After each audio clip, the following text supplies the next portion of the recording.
Luis Garavito, also known as La Bestia, the Beast, is a Colombian serial killer who between 1992 and 1997 murdered at least 140 children.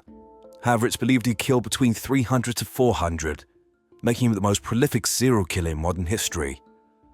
By the time he began his rampage, he'd already raped and tortured hundreds of children. His crimes were truly horrific and characterized by rape and sickening acts of torture. Garavito is a sexual sadist and psychopath whose life was solely devoted to the sexual violation and murder of children. A remorseless monster, his crimes and the subsequent punishment will astound and sicken you. Welcome to Evil Among Us.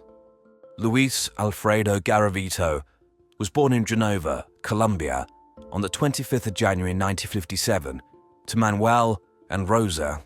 He was one of 7 children. Almost everything we know of Garavito's childhood comes from his own accounts, and unfortunately, due to him, like other serial killers, appearing to be a pathological liar, it's difficult to know what is true about him and what are lies, as some of his statements clearly contradict themselves and do not gel with official records. However, what he has said is that his father was an alcoholic who was physically and emotionally abusive towards all the members of the family. He would also have multiple affairs.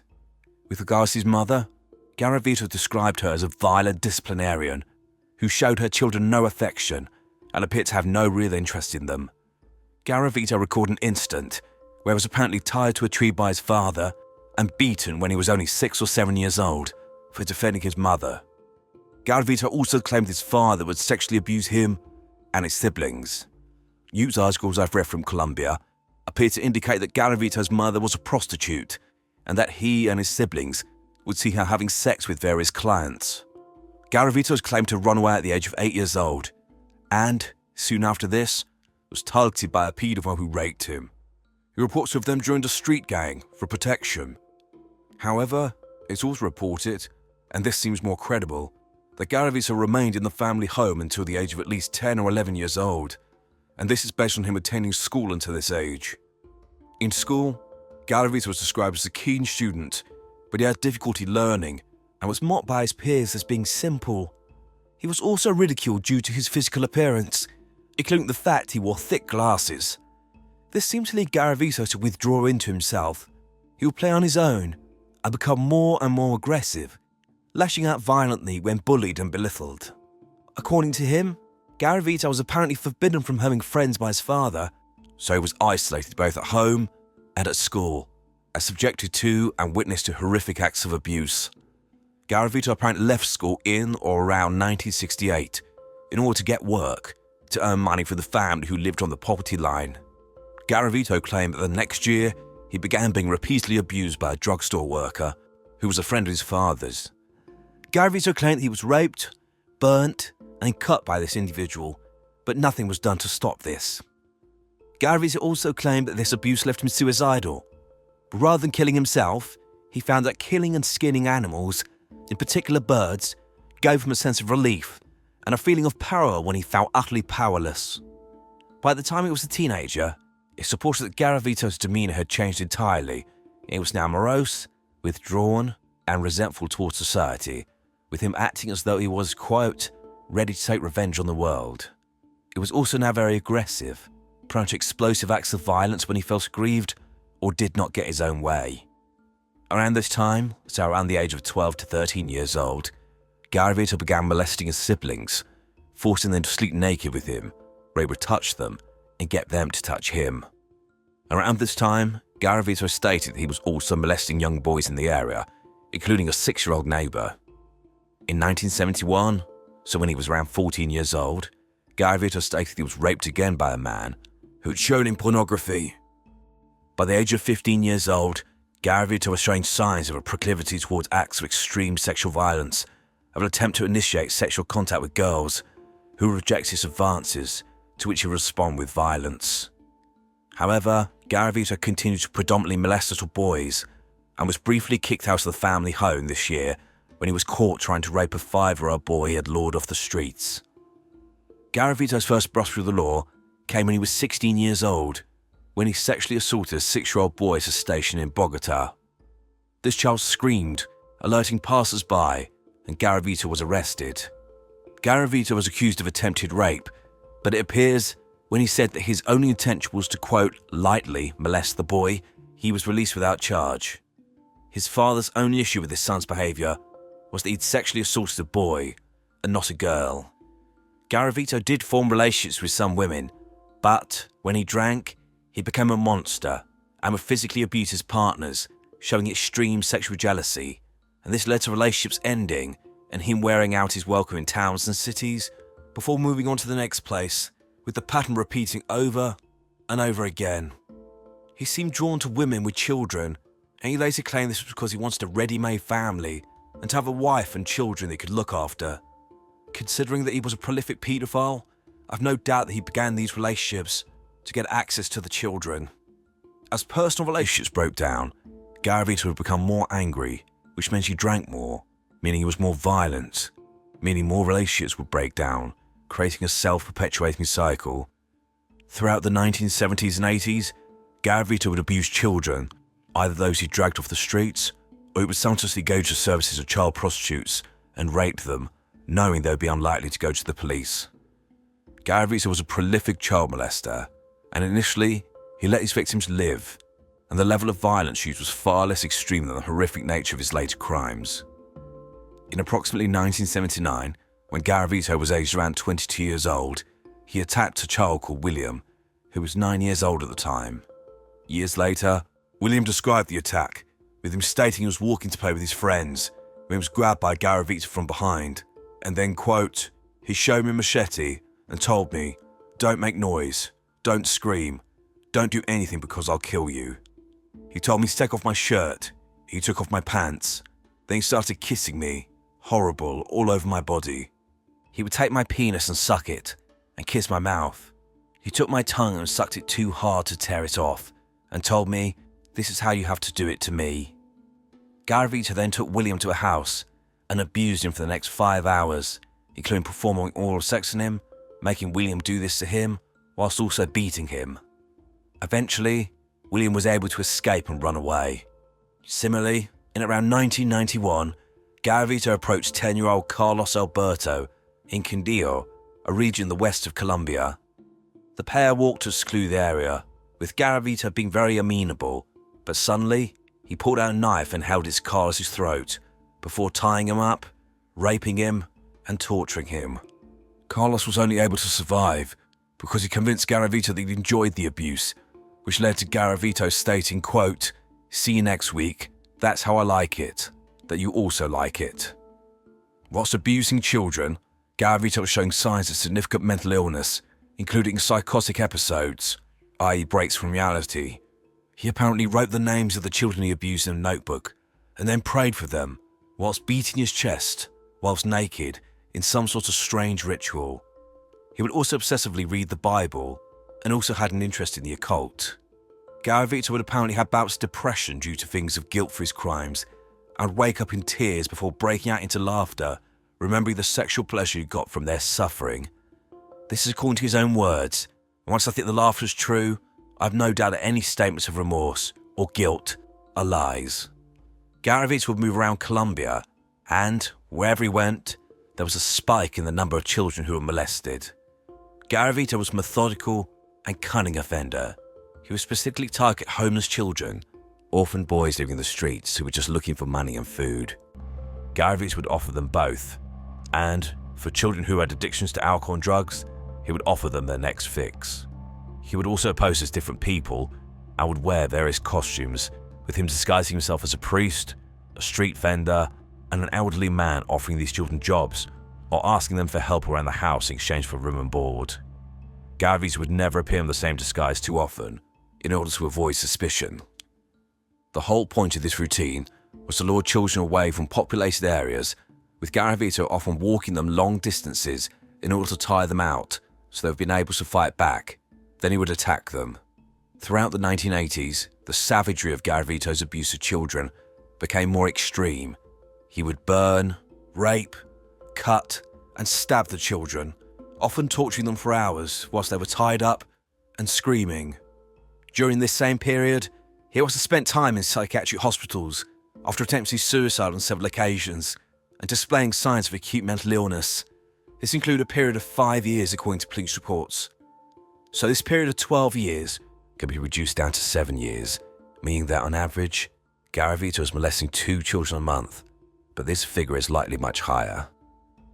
By 1992, I think that Luis Garavito was not getting the same high from raping and torturing children, and he began a campaign of murder which would claim the lives of hundreds of little boys across Colombia.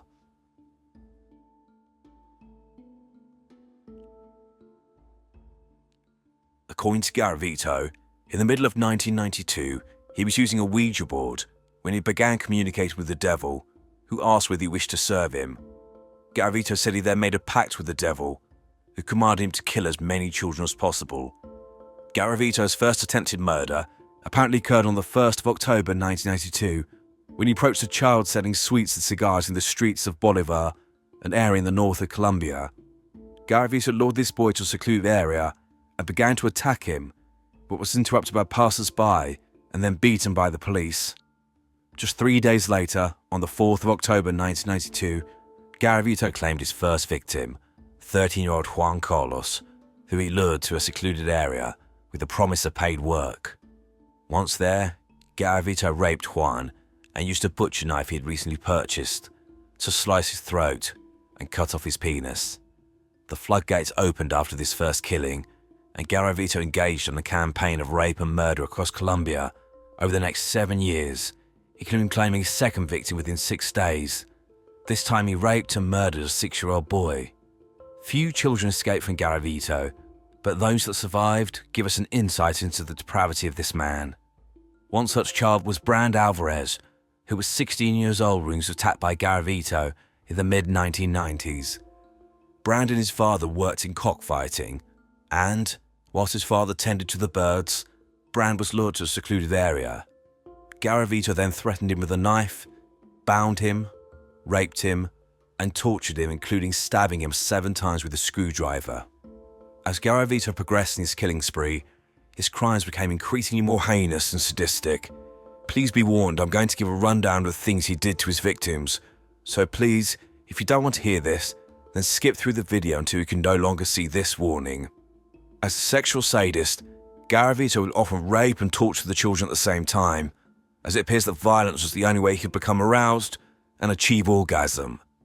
He would walk the children long distances so they would get tired and were unable to resist, at which point he would typically tie them up and stab them, either with a knife or a screwdriver, in areas that wouldn't immediately kill them, but would cause them significant pain, including their hands, feet, and buttocks. Garavito would also use knife blades, held between his fingers, to whip the children and flay the skin from their bodies, as well as cutting off their toes and fingers. Garavito would sometimes cut the child's bellies open so their intestines would fall out of their body, and during all of this torture, he would anally rape them. Garavito's victims were almost always found with deep bite marks on their bodies. He would also cut off the boys' penises when they were still alive. Garavito would ultimately kill the children through a variety of methods, most commonly cutting their throat with a knife, but he would also sometimes stab the children to death, in some cases over 100 times, and, on other occasions, he would decapitate the children while they were conscious. As a final indignity, he would often place the severed penises of his victims into their mouths. Garavito would also have sex with the children's bodies after they had died. Then, he would simply leave the children's bodies naked where he killed them and walk off. Garavito would often be drunk when killing the children, and brandy bottles were found at many of the crime scenes. Garavito is believed to have raped and murdered boys in approximately 54 towns across Colombia. Within each town, he would molest and murder multiple children, having selected a secluded site to lure them to, creating mass graves in many areas that he visited. For example, he lured 8 boys aged between 9 to 11 years old from a local school in La Victoria district of Colombia. He would lure each one to a wooded area before raping and murdering them. I can only imagine the horror these children went through in their final moments, and probably they were taken to a secluded area, and the last thing they saw was probably the bodies of other murdered children, and they knew at that point there was no escape. Garavito's whole life was devoted to the rape and murder of young boys. It was all he was focused on, and he was prolific. For example, in 1993 alone, he sought to have murdered at least 20 children, and each year, the frequency of his killings increased. Garavito did come close to being caught on more than one occasion during his killing spree, including on June the 8th, 1996, when a boy went missing in the town of Boyaca in North Colombia. 5 days later, his decapitated corpse was found in a wooded area with his severed penis in his mouth. The boy's mother discovered her son had been seen with a stranger in a local shop. This man was identified as Luis Garavito, and he was questioned by police. He admitted that he'd seen the boy, bought him sweets because he felt sorry for him, and then they parted ways. The police apparently believed Garavito, and he was released. He realized he needed to relocate and move to a nearby town where, 4 days later, he raped and murdered a 13-year-old boy. Garavito would collect trophies, specifically would take the photo IDs of some of his victims and would carry them around in a bag. He would hide these with girlfriends of his, and he would also document his crimes in the journal. However, eventually, Garavito's killing spree would be brought to an end, but not before he claimed the lives of hundreds of children.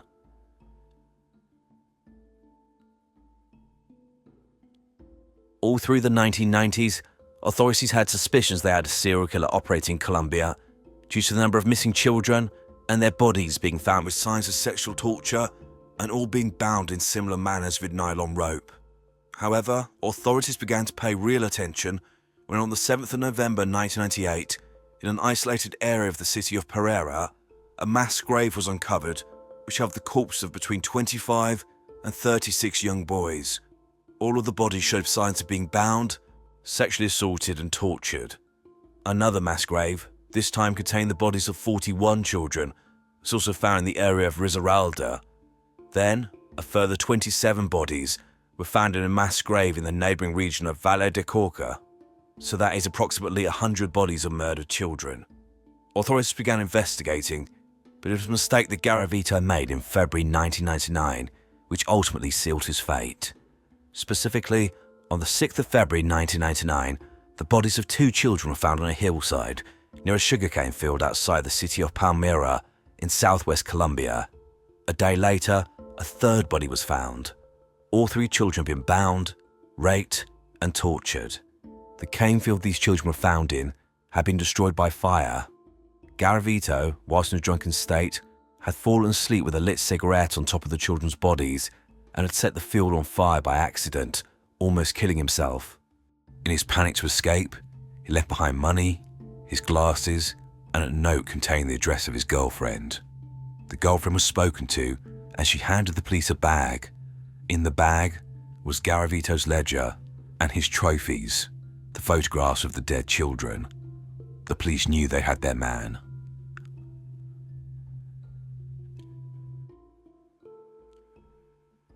However, finding Garavito was a different matter. It was quite clear he was going to continue to kill as many children as possible until he was stopped. With this in mind, on the 22nd of April 1999, Garavito targeted his last victim, 12-year-old John Ivan Sabogal. Garavito was drinking brandy in the evening when he came across John selling lottery tickets in the city of Villavicencio. Garavito claimed he was a local politician and approached John. He then threatened him with a knife and marched John to an isolated hillside and, after binding him, screamed, quote, "Am I a sadist?" whilst masturbating over him. A 16-year-old homeless boy intervened and began to throw stones at Garavito, giving John the chance to slip his bindings. Garavito chased both boys into the woods, and the police were called. Garavito was arrested coming out of the woods.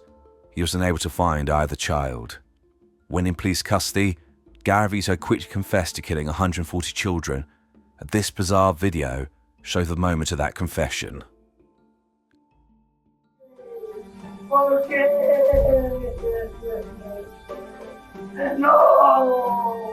No!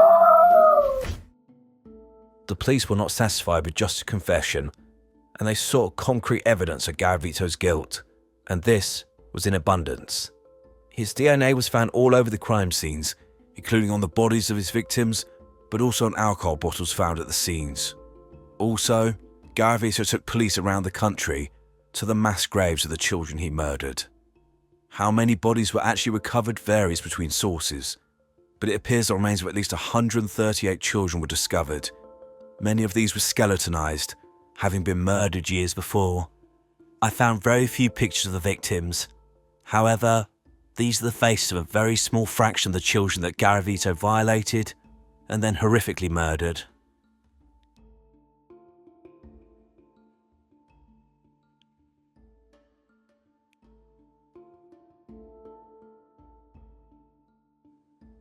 Luis Garavito was charged with 172 murders throughout Colombia, and he was found guilty of 138 of these. On May the 27th, 2000, he was sentenced to 1,853 years in prison. However, this sentence was essentially meaningless, as, at the time of his sentence, Colombian law stated the longest someone could spend in prison was 40 years. I believe, from what I've read, that the reason for this is that the original Colombian constitution prohibited imprisonment for life. I'm unsure if that's true, and if it is, what thinking underpinned this, as it leaves a massive loophole where people can kill 1 or 1 million and there's no difference in their sentence.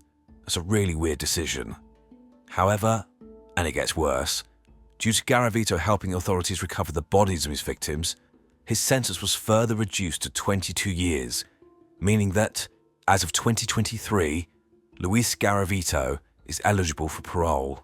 This sentence and situation is ridiculous, but even more so when it's pointed out that, since his conviction, Garavito has confessed to approximately 210 murders and is widely believed to have actually killed between 300 and 400 children in Colombia, but also in Ecuador and Venezuela, making him the most prolific serial killer in modern history.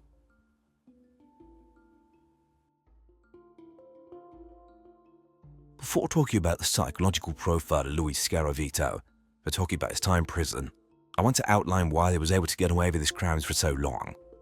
Specifically, Luis Garavito was born into a country that was in a state of chaos due to the Colombian Civil War, which sources state officially started in 1964, but there appears to have been armed conflict in the country since the 1940s. From what I understand, this conflict is still ongoing and involves various groups fighting for control over territories in Colombia as well as the country as a whole. This includes government forces, far-right and far-left paramilitary organizations, and crime syndicates. Most seem to claim that they are fighting for the people. Others are clearly intent on controlling the drug trade. It seems that the people who have suffered the most in these conflicts have been the civilians. Sources state that 260,000 people have been killed in this conflict up to 2018, with a staggering 208,000 of these being civilians not involved in the conflict. Horrific atrocities are being committed by all groups involved in the conflict, including mass executions, with the victims being buried in mass graves, kidnappings, rapes, dismemberment of live victims, as well as other horrors. As an example, a news report from 2015 outlines how government forces have destroyed dozens of, quote, chop houses in and around the coastal city of Buenaventura, which are placed where people were taken and dismembered. Despite the removal of these so-called chop houses, for years after 2015, it wasn't unusual for body parts to wash up on the shore. It appears that atrocities such as the murder and rapes of children were just attributed to part of this conflict and seem to have been committed by groups rather than an individual person. Even if they suspected something different, it's quite clear the government forces were too heavily invested in the armed conflict to actually investigate any crimes committed against the common people. In addition to this, Colombia has an extremely high number of so-called street children who are often orphans who have no one looking out for them and no one to even report them missing. It's this environment which enabled Luis Garavito to kill and kill again, but also 2 other Colombian serial killers, Pedro Lopez and Daniel Barbosa. Between them, these 3 men killed at least 300 children between about 1969 and 1992, but this could be as many as 700 to 900 children, which is just an insane number and truly horrifying.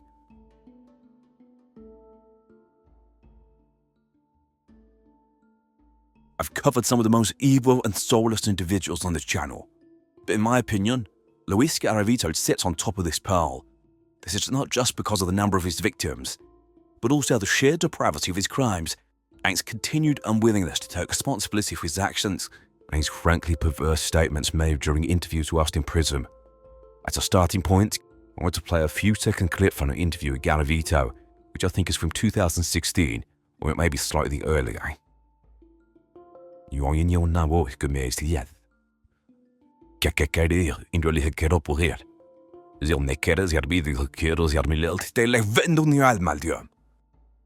I played this to demonstrate how Garavito is still leaning on the devil maybe do it defense. This is classic distancy language. It was me, but it wasn't me. Someone else made me do it. Sorry. But let's look at the difference between Garavito and an individual who is truly mentally unwell and committed their crimes due to bizarre beliefs. Specifically, Richard Chase.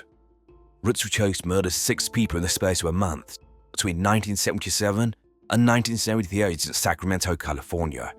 He had delusional beliefs, with him believing he needed to drink the blood of his victims in order to cure his ill health. His victims were randomly chosen, his crime scenes chaotic, with him making no effort to cover up his crimes, leaving fingerprints and footprints at his crime scenes. Chase was completely disconnected from reality. He acted on pure delusion. It was as if the rules of society meant nothing to him.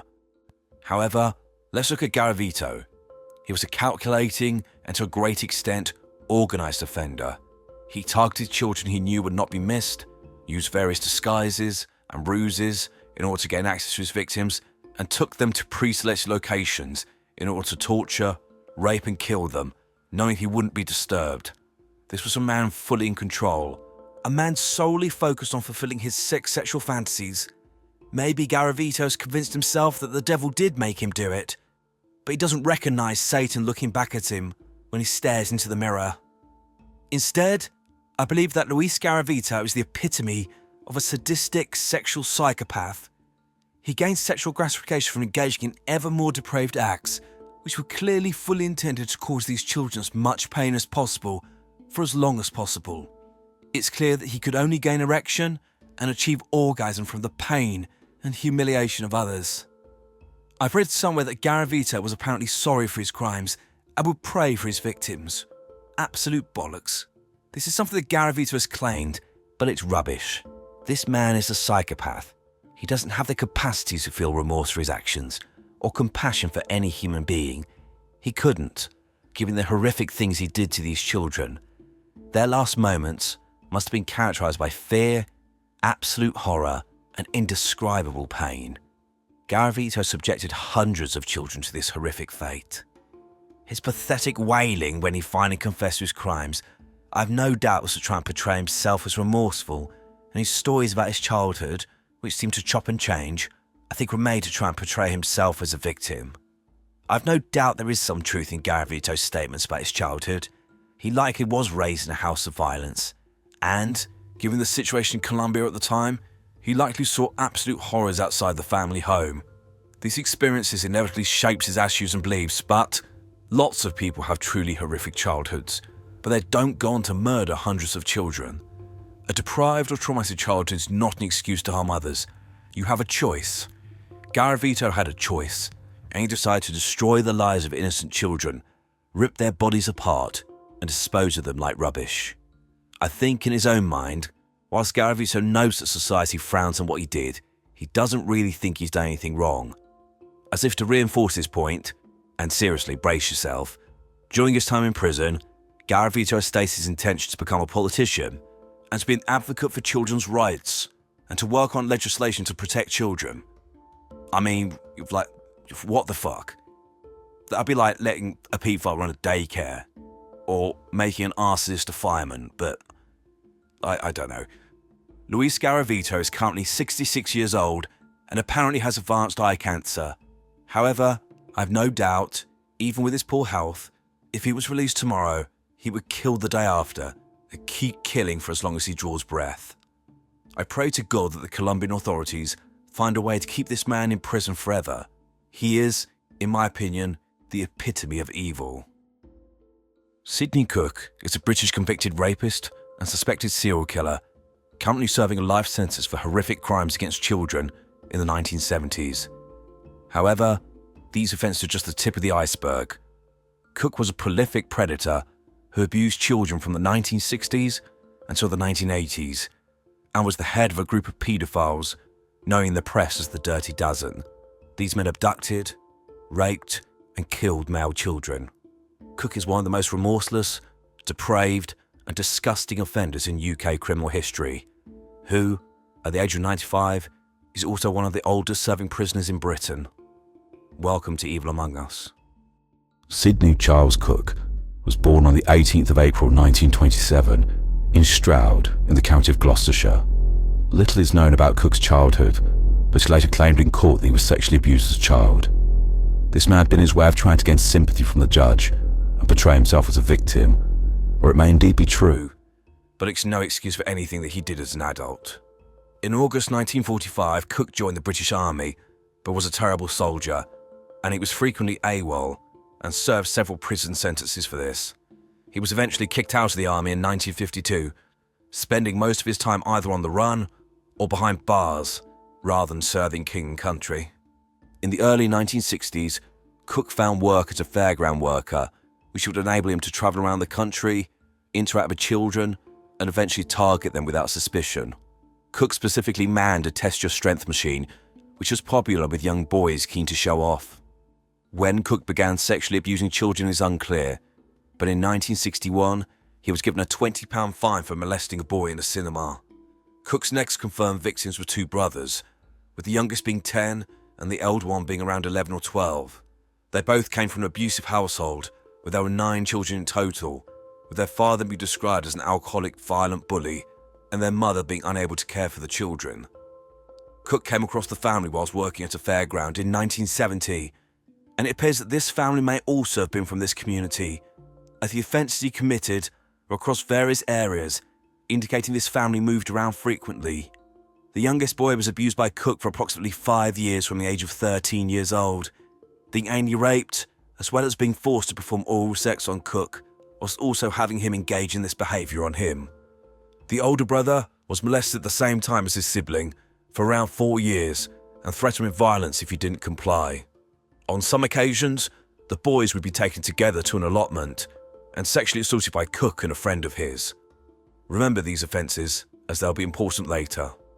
How many children Cook molested during the 1970s is unclear, as he targeted disadvantaged families and children from backgrounds of abuse, where he could easily integrate himself, molest the children, and then, when the fairground moved on, simply up sticks and set up in another area. Cook, like other serial offenders, was able to take advantage of this nomadic lifestyle. It is known to have moved around England, both north and south, going between Oxfordshire, London, Kent, Hertfordshire and Tyne and Wear. It appears that Cook would frequently offend with his associates, who also had a sexual attraction to boys, and as time progressed, the number of people linked to this behaviour increased, to the point where there were around 12 paedophiles who would engage in these offences, and they became known as the Dirty Dozen. Sometimes there are more than 12, sometimes less, but there appears to have been a core of dedicated and prolific paedophiles led by Sidney Cook, which included the following monsters. Leslie Bailey, known as Catweasel, due to his staring eyes which resembled the title character of the British children's TV series of the same name, was born on the 21st of June 1953 in Hackney in London. He had below average intelligence and spent the majority of his childhood in care. In 1973, Bailey sexually assaulted and attempted to murder a 7-year-old girl. For some reason, the charges were reduced and he spent just 5 months in a mental hospital. In 1979, Bailey followed a woman into a lift in a block of flats, beat her and anally raped her. He was sent to prison for 5 years with this attack, being released in around 1982. Robert Oliver was born in around 1955. His mother apparently hated the fact that she had a son, and so dressed him up in women's clothing. By the age of 14 years old, Oliver would spend most of his time at arcades, where he'd be taken advantage of by men who would give him money for sex. Lenny Smith was born in Wales on the 23rd of August 1954. He too spent much of his childhood in care and was known to be the victim of sexual violence, but also the instigator of this type of behaviour. He was the victim due to his time working as a male prostitute in London, but he would also pimp out other young men and children. Smith met Robert Oliver in around 1973. However, it's not clear when he met Sidney Cook. In 1977, Smith was sent to prison for a year for gross indecency with a child. Aside from the link between Lenny Smith and Robert Oliver, it's difficult to establish when and how these four men met each other. However, regardless of how they met, between around the late 1970s and the 1980s, these men would take the lead in travelling around the country, abducting young boys off the street or hiring child prostitutes, at which point they'd be drugged, held whilst other paedophiles were gathered, and then gang raped. Due to the lack of DNA evidence back in the 1970s and the early 80s, the nomadic behaviour of these men, and the vulnerability of their victims, the number of children abused by this paedophile ring has never been established. Similarly, we don't know how many children these men murdered.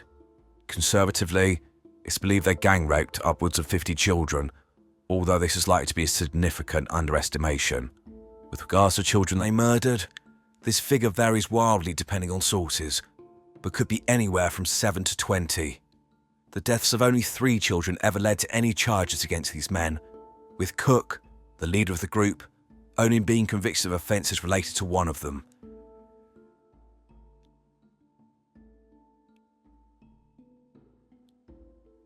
On the 1st of June 1984, 7-year-old Mark Tilsley met a man on the street where he lived in Wokingham in Berkshire, who took him to a sweet shop and bought him a bag of sweets. This man was Sidney Cook, and the shopkeeper heard Cook saying that he would pay for Mark to go on the Dodgems that night. Cook was working at a local fairground, having set up his test of strength machine there. After finishing his dinner at 5:30, Mark left his home and rode his bike to the fairground. Before he left, his mother told him to be home no later than 7:30, and he said to her, quote, "Don't worry, Mum, I won't be late." These were his last words to her.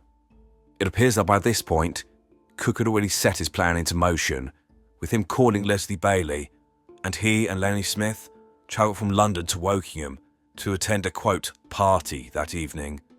When they got to the fun fair, they met Cook, who had lured Mark away from the main site on the promise of buying him sweets.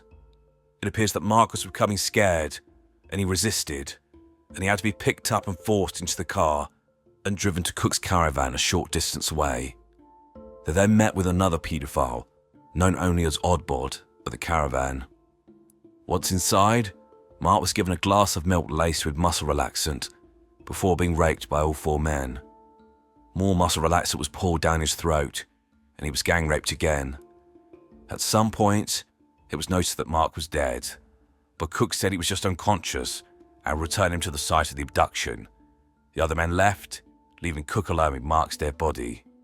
Cook then disposed of Mark's remains, likely burying it somewhere known only to him, and, to the present day, he's never revealed where this poor child's remains are. When Mark didn't return home at 7:30, an extensive search was started, but no trace of Mark could be found. Unfortunately, it appears that he was already dead by this point, so before his parents even knew he was missing. Mark's father John passed away in 2005, and his mother Lavinia in 2011, with both parents dying before they could lay their boys to rest. On the 15th of September 1985, 6-year-old Barry Lewis was outside playing with his friends when he left and began to walk the short distance to his home in Woolworth, in South London. He never made it home. Barry was abducted by force or lured into a vehicle. It's important to point out at this point that by the early 1980s, the paedophile group led by Cook had obtained a flat, although I've read somewhere there might have been 2, in the Kingsmead estate in Hackney, East London. The flat I found information about was described as squalid and disgusting, and, whilst people did live there, the main purpose was to have a place where children could be drugged and gang raped. The lead tenant at the property and the main person who lived there was Lenny Smith. Sidney Cook was living a short distance away in another flat in Hackney. All through the early 1980s, there were sexual attacks on children in the area, likely all committed by members of this group. It's to this address that Barry was likely taken after being abducted. Here he was drugged, stripped, and anally raped by 7 or 8 men, including Sidney Cook, Robert Oliver, Leslie Bailey, and likely Lenny Smith. Barry was left covered in blood by this ordeal and was believed to have been dead. He remained in the flat until the next day, when Bailey was tasked with disposing of the boy's body. As he was driving towards the county of Essex, northeast of London, Barry stirred, and it was clear that he was still alive. Bailey then strangled Barry, and, when he was sure he was dead, dumped his body in a field in Essex, approximately 30 miles from the site of his original abduction. His body was not found until the 5th of December 1985, almost 3 months after his abduction. Jason Swift had an extremely difficult life. He was born in March 1971 in Warwickshire, in the Midlands, as one of 5 siblings. The family lived in poverty, and, due to the level of neglect in the household, Jason and his siblings were taken into care. Jason's short life was characterised by moving from place to place, from care home to care home. He also had learning difficulties, meaning he needed to attend a special school. He was described as being both quiet and withdrawn. Jason was once asked by a psychologist if he had 3 wishes, what would he ask for? He stated, quote, money, a house, and food. By late 1985, aged just 14, Jason was in London and had, for some time, been travelling around the city, going to public toilets where men would take advantage of him and pay him money or give him food in exchange for sexual services. He's also thought to have been a regular visitor to the Kingsmead estate in Hackney, and evidence was later revealed that he appears to have known Lenny Smith and was seen going in and out of his flat dozens of times in the months prior to his murder. The exact date of Jason's death is unknown, but it's believed that he was murdered on the 27th of November 1985. It's also not clear how he ended up in the flat on the Kingsmead estate, whether he was there willingly or had been abducted and taken there. However, what is known is that Sidney Cook had arranged for at least 6, but likely many more men, to pay him £5 to anally rape Jason. This included Cook himself, but also Leslie Bailey, Robert Oliver, and inevitably Lenny Smith. Jason was drugged and raped for hours, and at some point during this ordeal he died, likely by being suffocated, with something being placed over his nose and mouth deliberately. Jason's body was then taken and dumped in a copse near a place called Stapleford Tawney in Essex, approximately 20 miles away from the site of his murder, where it was discovered on the 30th of November 1985 by a farm worker. Although he was killed after Barry Lewis, Jason's body was recovered 5 days beforehand, and the deposition sites were around 10 miles apart.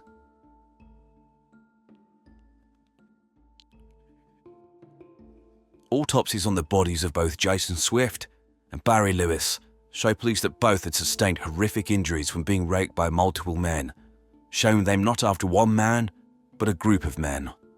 Also, it was clear around the same time, in the same area, men were offering their services as babysitters in order to gain access to children to rape, and this included Leslie Bailey, Robert Oliver, and Lenny Smith.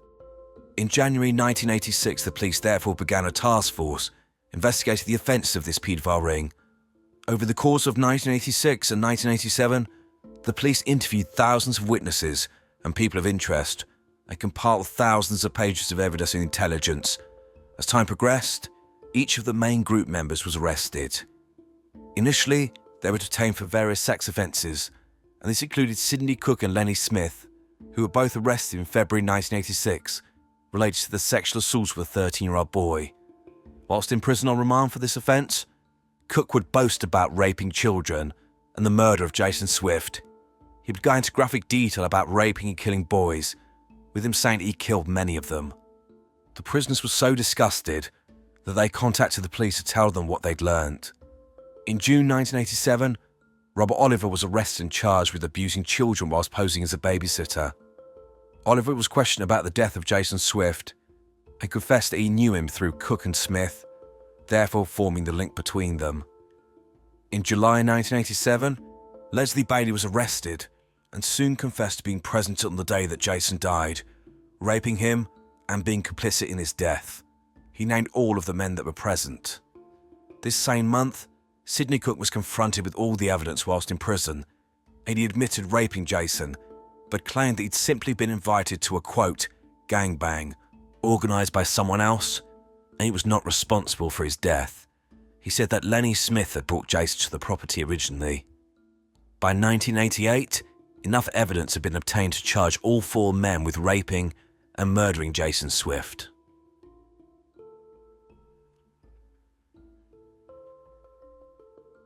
Unfortunately, by the time of the trial in 1989, charges against Lenny Smith had been dropped due to lack of evidence. It's really unclear why this happened, as there were multiple witnesses who saw Jason going in and out of his property in the months before he died. Bailey and Cook had also admitted he was there and involved, and Cook even said he was the one who brought Jason to the property. As if this wasn't worse enough, after long, quote, legal arguments, the charge of murder was dropped and replaced by one of manslaughter, so acknowledging that Jason had died during the sexual assault on him, but this was not deliberate, and that he'd been suffocated accidentally during this abuse. The men were convicted on this basis. On the 12th of May 1989, the men were sentenced. Sidney Cook was sentenced to 19 years in prison. Leslie Bailey was sentenced to 15 years in prison. Robert Oliver was also sentenced to 15 years in prison. The police continued to investigate the abduction, rape and murder of children. In 1990, Leslie Bailey confessed to police that he'd raped and murdered Barry Lewis, and that he'd raped Mark Tilsley, and was therefore involved in the incident which had led to his death. He gave detailed confessions about who was involved in these crimes, as well as outlining multiple other offences committed by the group. He stated there were at least 8 burial sites dotted around the south of England where victims were buried, but was vague with the details, and none of these sites were located. It appears that in May 1991, the police began a series of 64 interviews with Sidney Cook whilst he was in prison. During these interactions, he apparently went into minute detail about raping Barry Lewis, clearly taking great glee in reliving the experience. However, despite Leslie Bailey's confession and Cook's admission, no one else was charged with these murders, which seems absolutely ridiculous to me. What led to this decision was the fact that Leslie Bailey had significant underlying cognitive and emotional issues, and this, coupled with the fact that he was a child rapist, meant he was not considered a credible witness.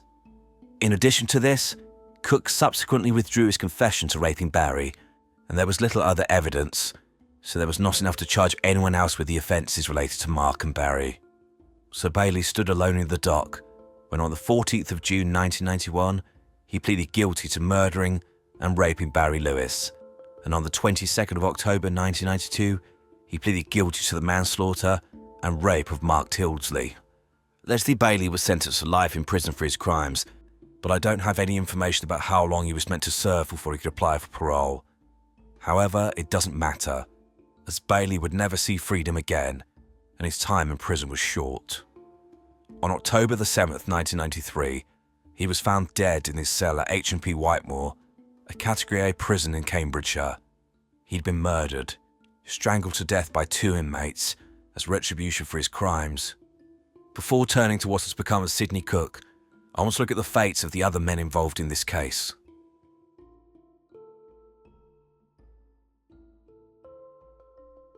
It's clear that Lenny Smith essentially escaped justice for his part in the murders of children. However, he did not ride off into the sunset. A prolific and dangerous sex offender, he was eventually sent to prison for 10 years in 1992 for a string of horrific sex offences against a 6-year-old boy he was babysitting. He was released from prison in June 1999, but requested to be placed in a secure housing block for offenders next to Nottingham Prison. It appears this was a housing block where serious offenders would go to before moving on to another property, but Smith never left there. It seems that the crimes of the Dirty Dozen had been well publicised by this point, and the community was in uproar about any of these men ever seeing freedom again.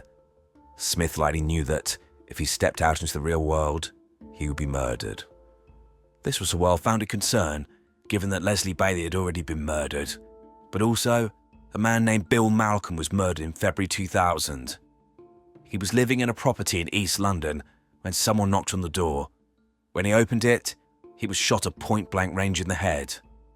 Malcolm was an associate of the Dirty Dozen, but I'm unsure exactly what offences he was involved in with them. However, his record is described as appalling in and of itself, and it included him raping a 6-year-old girl. Then, when he was released from prison, tracking her down and raping her again, while saying, quote, "You put me away, you bitch." It's believed this was an organised hit by gangs who felt he deserved to die for his crimes. No one mourned his passing. So Lenny Smith, likely fearing he would suffer the same fate, lived in this property attached to the prison, apparently leaving only once or twice for 7 years until his death from AIDS in 2006. Robert Oliver served his original sentence and was released, apparently changing his name. Due to his crimes, he was required to register as a sex offender and have restrictions about having contact with children, i.e. he shouldn't have any at all ever.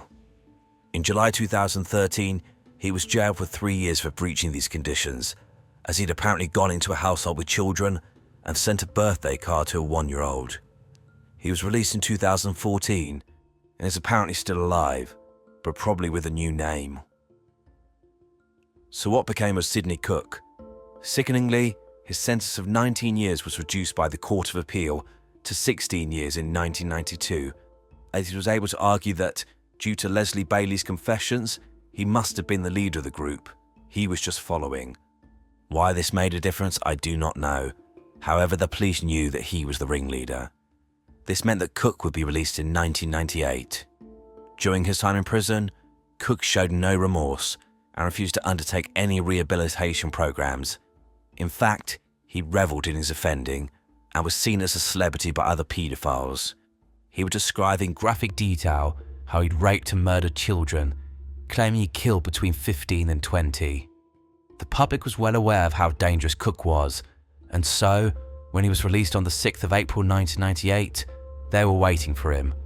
Despite changing his name to Sidney Lomas, Cook was easily recognisable, and it was clear that if someone got their hands on him, they would tear him limb from limb.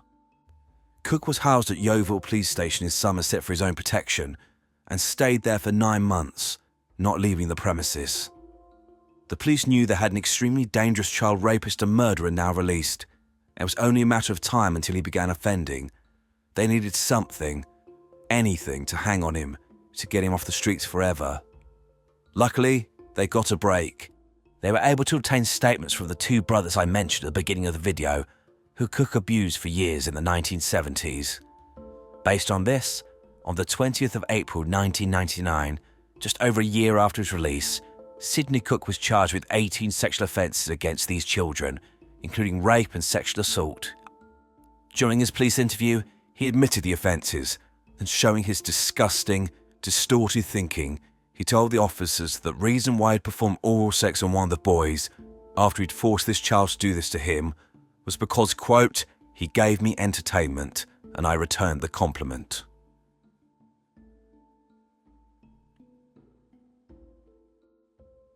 Sidney Cook was remanded to custody after being arrested, and on the 17th of December 1999, he appeared at Wolverhampton Crown Court before Judge David Poole for sentencing, having pleaded guilty to the offences for which he was charged. Judge Poole stated, quote, "The reports before me are unanimous, that notwithstanding your advancing years, you remain for the time being, and will remain for an incalculable period, a serious danger to children." He then sentenced him. Sidney Cook was sentenced to life imprisonment with a minimum of 5 years before he could apply for parole.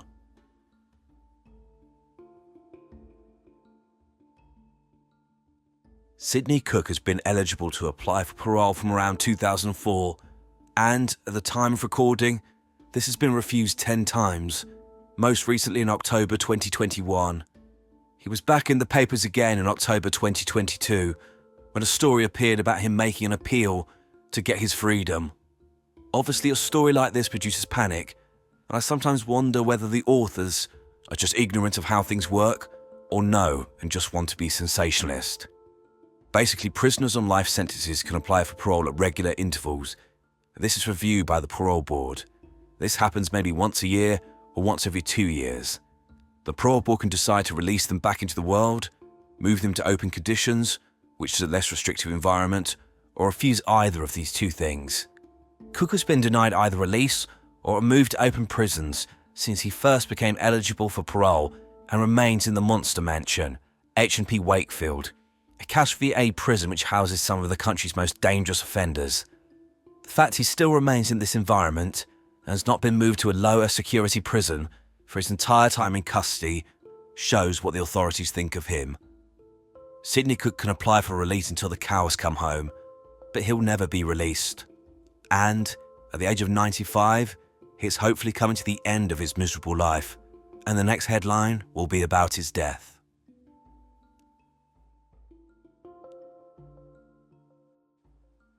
Sidney Cook is one of the most prolific and remorseless child sex offenders and murderers the UK has ever seen, and that is just what we know. Unfortunately, Cook committed his offences at a time when there were no CCTV cameras, and our understanding of DNA was still in its infancy. He was a calculating and predatory sex offender, travelling the length and breadth of the country abusing children. I've no doubt that he specifically chose working at a fairground, knowing this would attract little boys who he could then abuse before packing up and moving on to a new site quickly without anyone batting an eyelid. His type of victim was not arbitrary either.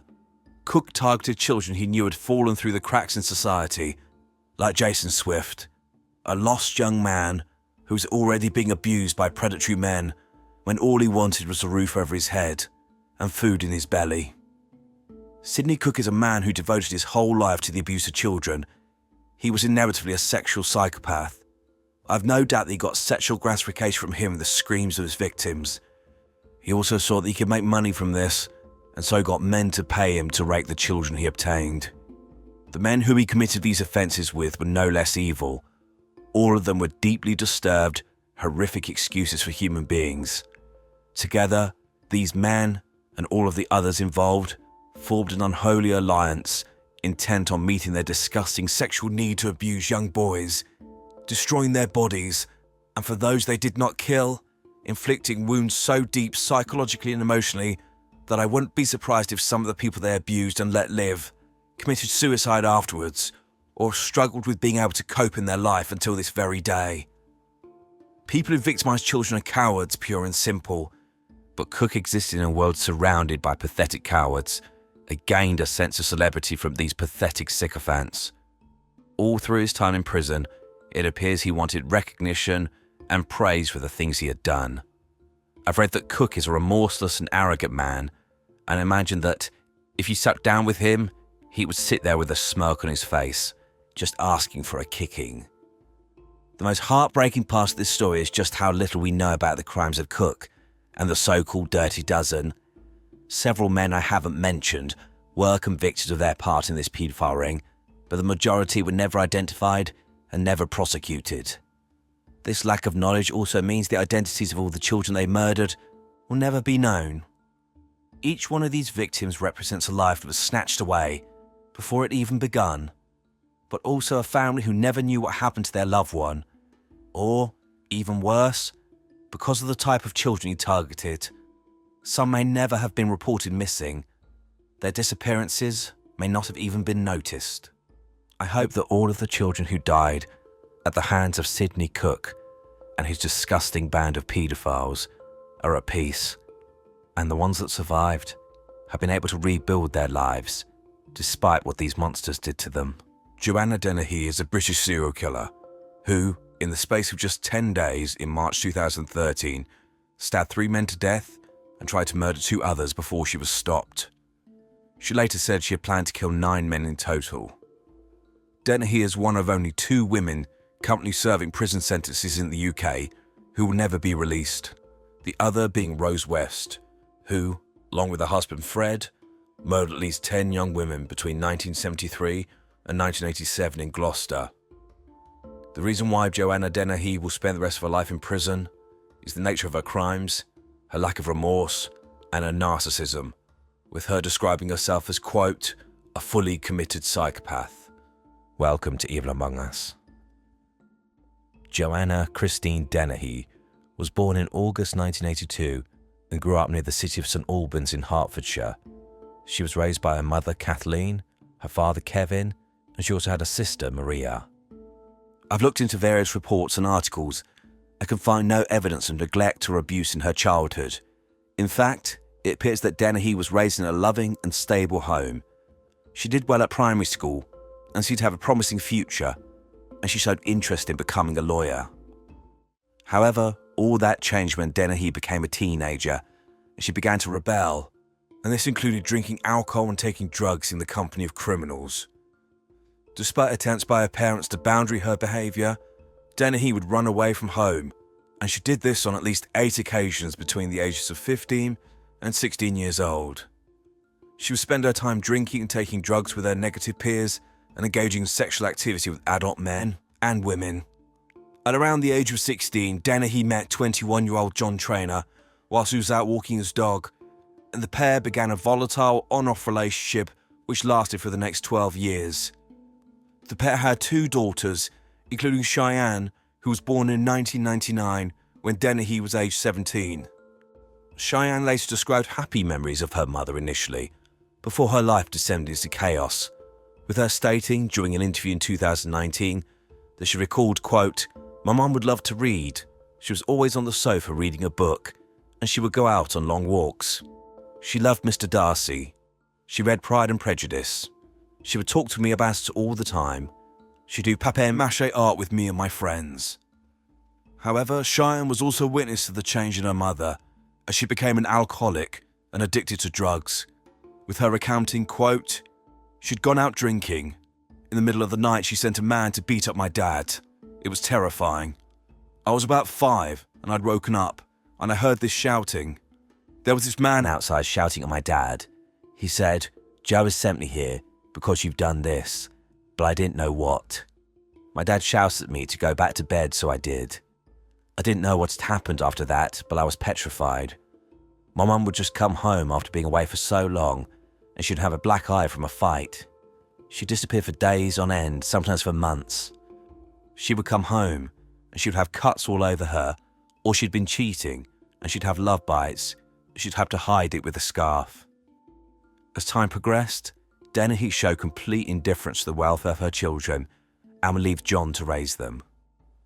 John later stated that he was fearful of Dennehy's volatility, with her regularly cutting herself across the stomach in front of him, and she would often sit at the breakfast table drinking spirits. Dennehy would regularly carry knives, and he recalled one occasion in 2009 when she returned home drunk, pulled a knife out of her boot, and plunged it into the living room floor, yelling, quote, "I wish I could kill someone." Soon afterwards, John took the children and fled, with them having no contact with Dennehy until they saw the news articles about her crime spree. Prior to the murders, Dennehy was known to the police and had served time in prison for burglary.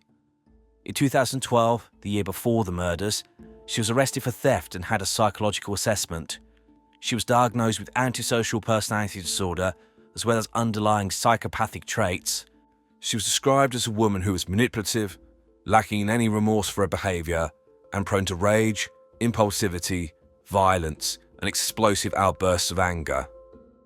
Dennehy was prescribed antipsychotic medication to try and manage her mental health issues.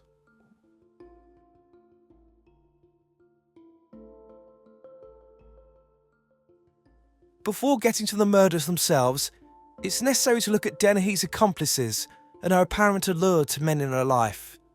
3 men eventually appeared at the dock with Dennehy when she was eventually sentenced, but I wish to focus on the main 2. Firstly, Gary Stretch, formerly Gary Richards, a hulking 7'3" man who was apparently besotted with Dennehy, and, as will be returned to later, even whilst awaiting his fate, still professed his undying love and devotion to her. He was a man with below-average intelligence and a long criminal record of offences motivated by money, including burglaries and robberies, and he seemed to be a man without any real purpose in life, who, at the age of 47, was living in dilapidated accommodation and had little real stake in society. The other man, 37-year-old Leslie Layton, didn't have a long criminal record, but was similarly rudderless in life and was enamoured with Dennehy. At the eventual court case, it was pointed out that both men were 2 of many individuals who Dennehy had under her spell. It's not explicitly stated why this was the case, but it appears that Dennehy would target disenfranchised and often vulnerable individuals who existed on the fringes of society. She paid attention to them, which I think made them feel special, and the superficial charm associated with her psychopathy likely made them think she genuinely had feelings for them. It appears that sex was a particular weapon in her arsenal, with her sleeping with men to form connections with them.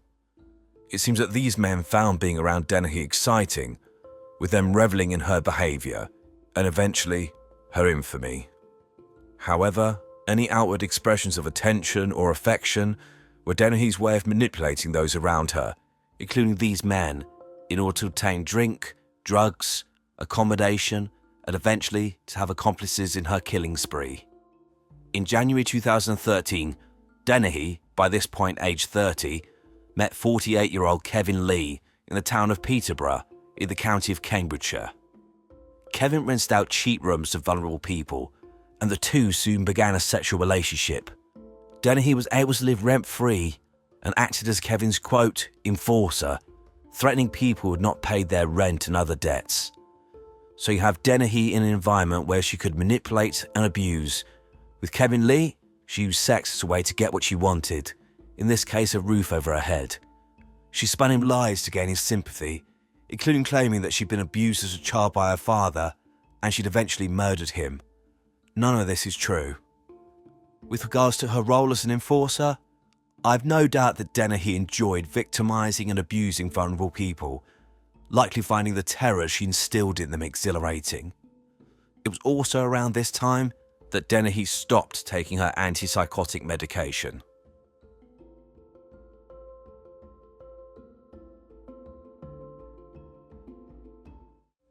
Joanna Dennehy's first victim was Lukas Slabozewski, a 31-year-old Polish national who had issues with drink and drugs and who lived close to Dennehy.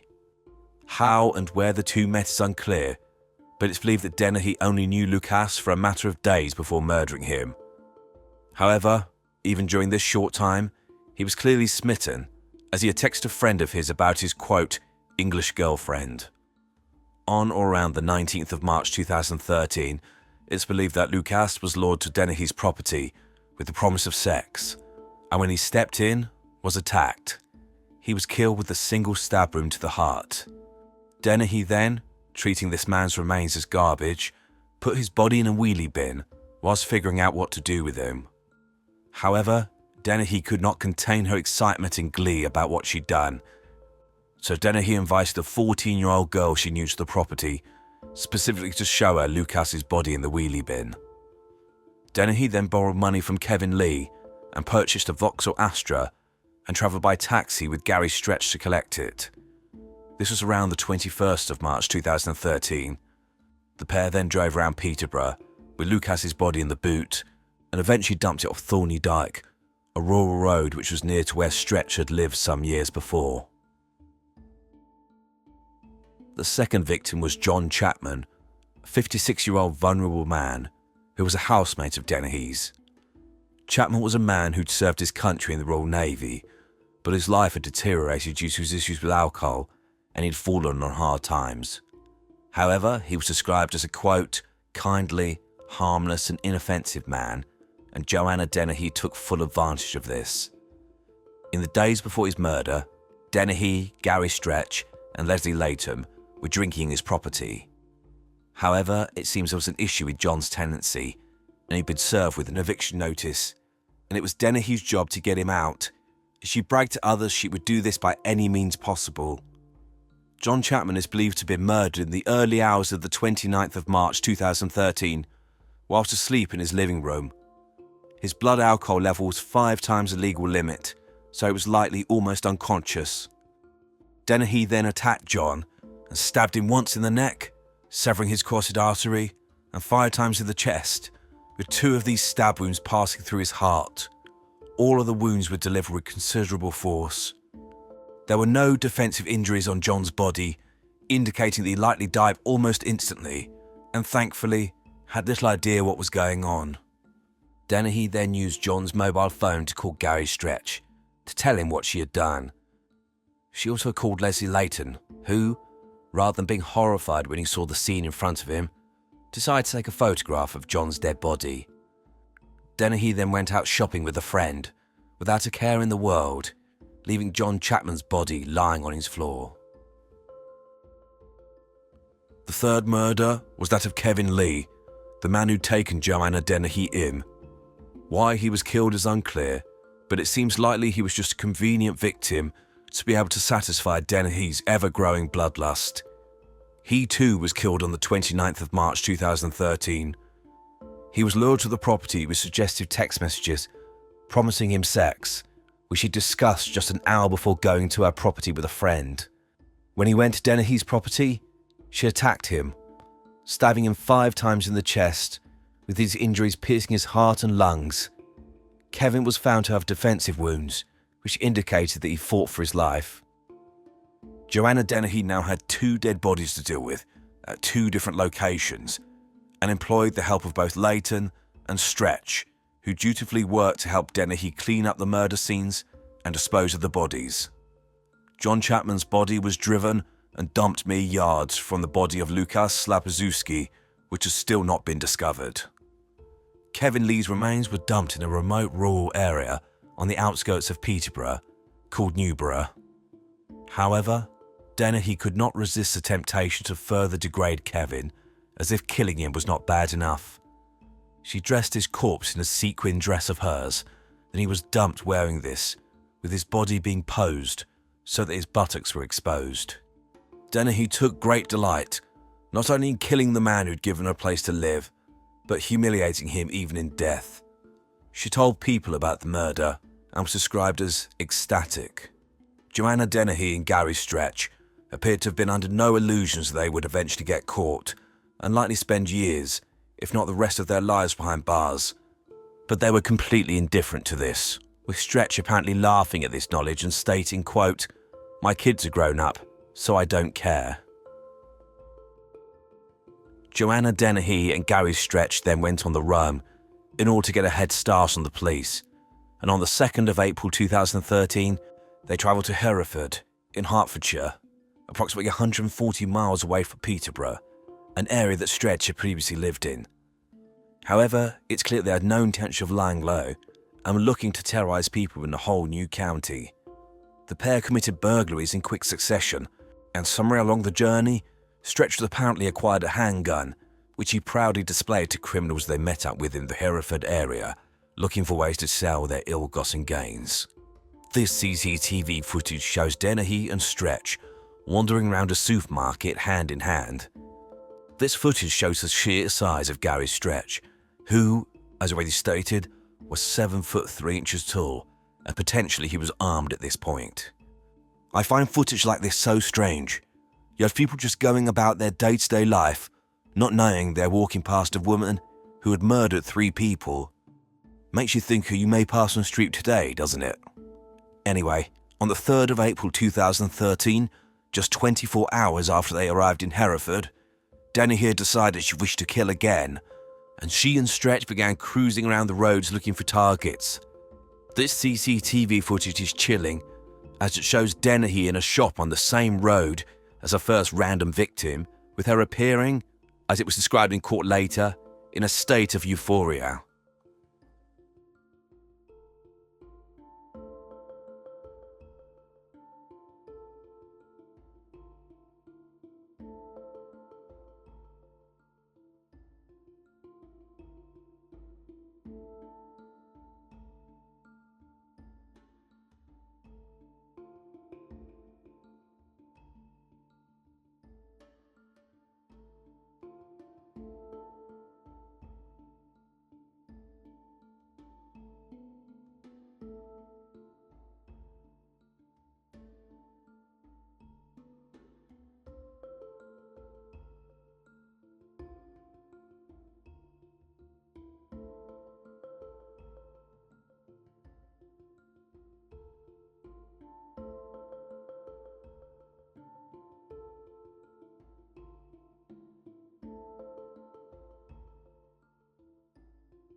Approximately a minute after Dennehy left this store, she came across 63-year-old Robert Buriza, a complete stranger to her.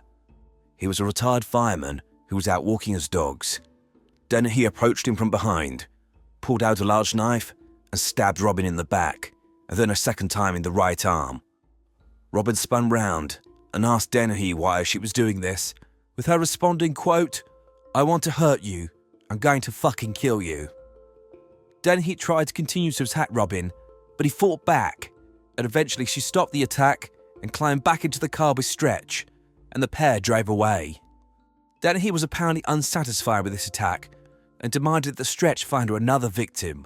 Using his local knowledge, Stretch parked the car near a pathway frequented by dog walkers, and they soon saw 56-year-old John Rogers walking his dog. This second attack was less than 30 minutes after the first incident, and Dennehy was determined that this man would die. Again, she approached John from behind and began to stab him repeatedly in the back. When he turned round, she repeatedly stabbed him in the stomach and chest area. When he fell, Dennehy continued to stab him repeatedly while he lay helpless on the floor. This was a frenzied and ferocious attack, during which time Dennehy stabbed John Rogers approximately 35 to 40 times. John received deep wounds to his chest, abdomen and back. Both lungs collapsed, his bowels were perforated and exposed out of his body, and he received wounds to his hands, which caused severe nerve damage. John was found by a member of the public who called the police and an ambulance, and he was rushed to hospital, and by some miracle, he survived.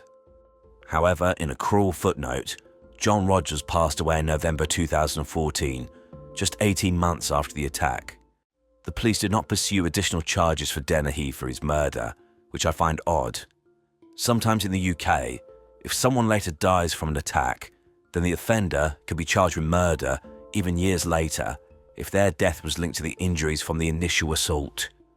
I'd be surprised if the attack that John suffered did not have something to do with his death. Perhaps the police couldn't make a definitive link. Regardless, in my mind, Joanna Dennehy killed 4, not 3 people.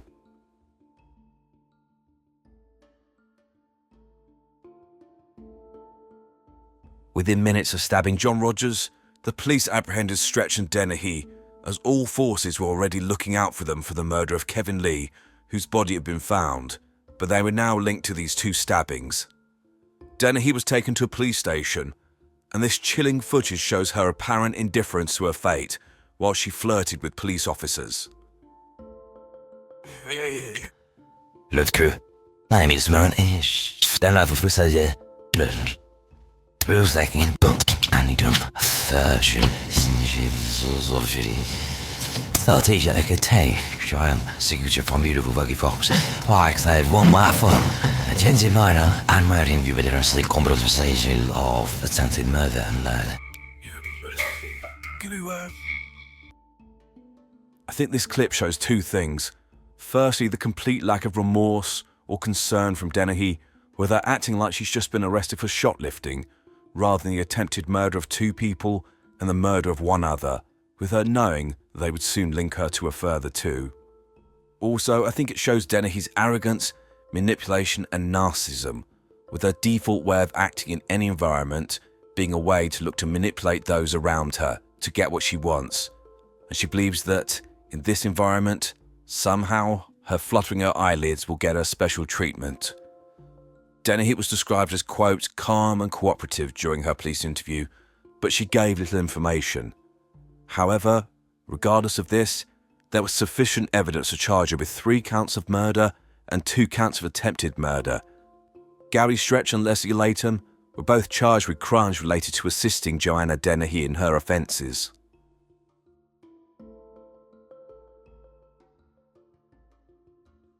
Joanna Dennehy was remanded into custody soon after arrest to await her day in court, but incarceration did not stop her plotting acts of violence. In September 2013, prison officers at H&P Bronzefield found an escape plot written in her diary. This plan involved killing or seriously injuring a prison officer, cutting off their finger, and using this to fool the biometrics in the prison to escape. Dennehy was placed in solitary confinement and was produced for her court appearances under extremely high security. On the 18th of November 2013, at the Old Bailey in London, to the surprise of many, Joanna Dennehy pleaded guilty to all 3 murders and 2 counts of attempted murder. Gary Stretch was subsequently convicted after trial of 3 counts of preventing the lawful burial of a corpse and 1 count of attempted murder. His argument was that he was scared of Dennehy and had no choice but to help her. However, whilst awaiting the verdict in his trial, prison authorities intercepted letters between Stretch and Dennehy, which are frankly pathetic. In one of these, he wrote, quote, "Right, stop blaming yourself for me being in this with you. It was my own choices, babe, 'cause I'm my own person. I can make up my own mind, so get off that trip." In another message, he admits, quote, "Mad choices have been my undoing. It's not your fault. You did tell me to leave, but I never." He also promises, quote, "I'll do anything for you, which I've already proven to you. You are the one woman I ever truly loved." He signed the letter off as, quote, "Your personal undertaker." Now, I'm not a criminal genius, but I think it's probably pretty dim to write a letter that blows your entire defence out of the water. But this letter shows the continued pathetic, simpering loyalty that Gary Stretch had towards Joanna Dennehy, a woman whose association with had destroyed his life. I wonder if, in the years since, Stretch has worked out just how meaningless he was to her, like everyone was in Dennehy's life, and he was just another mark, used to get what she wanted. Anyway, Leslie Layton was found guilty of 2 counts of preventing the lawful burial of a body and 1 count of perverting the course of justice. Before sentencing, Joanna Dennehy was assessed by a psychiatrist, to whom she disclosed she had killed to see how it felt and, quote, "to see if I was as cold as I thought I was. Then it got moreish, and I got a taste for it." Dennehy said that she had absolutely no remorse for the murders, but oddly stated that she regretted the attempted murders of the 2 men she targeted at random. Dennehy was reveling in discussing her offending, and her statements were not just confined to the conversations with the psychiatrist. She also wrote a letter directly to the judge, saying that she had no remorse, but again claimed that she regretted the other 2 offences, something the judge utterly rejected. As well as having antisocial personality disorder and traits of psychopathy, Dennehy was assessed as being sadomasochistic, i.e. deriving pleasure both from the giving and receiving of pain. She would apparently also frequently watch violent pornography. On the 28th of February 2014, Joanna Dennehy, Gary Stretch and Leslie Layton appeared at the Old Bailey for sentencing before Mr. Justice Spencer. Dennehy was seen smirking in the dock as the judge delivered his sentencing remarks. With regards to her, Justice Spencer rejected any implication that she felt any remorse for any of her crimes, and he described her as, quote, "a cruel, calculating, selfish and manipulative serial killer." With regards to Gary Stretch, Justice Spencer said that, as opposed to being scared of Dennehy, he was a willing participant and he revelled in her criminality and the media attention the offences would bring. With Leslie Layton, the judge dispelled any claim that he'd made about being afraid or coerced into any of the behaviour he'd been convicted of, with him pointing out that when he came across the body of John Chapman, he did not panic or raise the alarm. Instead, he took a photograph on his phone as some sort of morbid keepsake. He then sentenced them. For the murders of Lukas Slabozewski, John Chapman, and Kevin Lee, Joanna Dennehy was sentenced to a whole life order, meaning that she will never be released from prison. Gary Stretch was sentenced to life imprisonment with a minimum tariff of 19 years before he can apply for parole. Leslie Layton was sentenced to 14 years imprisonment, of which he was to serve half in prison and the other half on licence in the community. Therefore, he was likely released from prison in around 2021. Gary Stretch, likely beginning to realise the enormity of his situation, appealed his sentence as too severe in November 2014. His appeal was promptly rejected.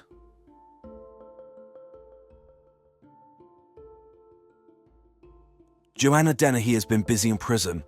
In 2018, she was granted permission to marry her cellmate, Hayley Palmer, and the pair apparently tried to kill themselves in a suicide pact later that same year. Dennehy told Hayley that she had no regrets about the crime she committed. In May 2021, it was again reported that Dennehy and Hayley were planning to marry, with Hayley by this point having been released from custody. Hayley disclosed letters that she'd been written by Dennehy, in which she stated, quote, "To me, you'll never be anything other than real.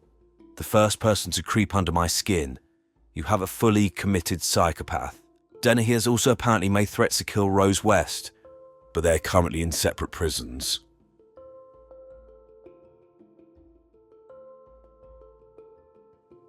Joanna Dennehy is an anomaly, both in terms of her gender and her background, with female serial killers making up less than 20% of all known serial murderers, and those who do kill multiple people often having backgrounds of often horrific abuse.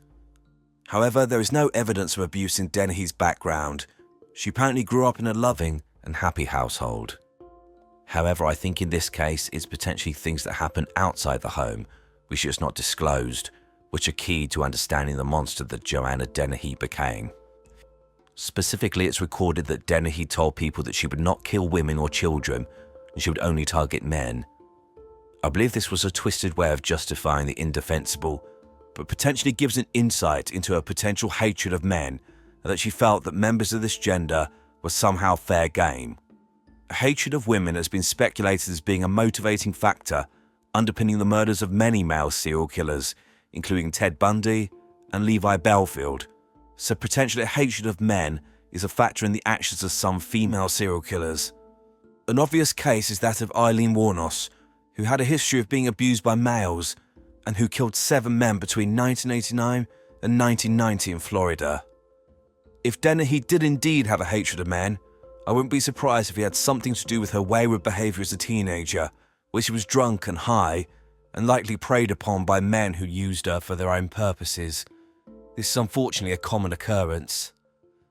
There's a curious dichotomy with Dennehy, as, if she did indeed hate men, she also relied on them heavily to get what she wanted in her life. However, I don't think this meant she liked men. Potentially she saw those she came into contact with as weak and just a means to an end. Someone in my comments once mentioned about neurodevelopmental issues as potentially being linked to acts of violence and murder, and potentially this is true in the case of Dennehy. Perhaps there were issues in her brain development, which meant that areas linked to empathy and impulse control did not develop properly.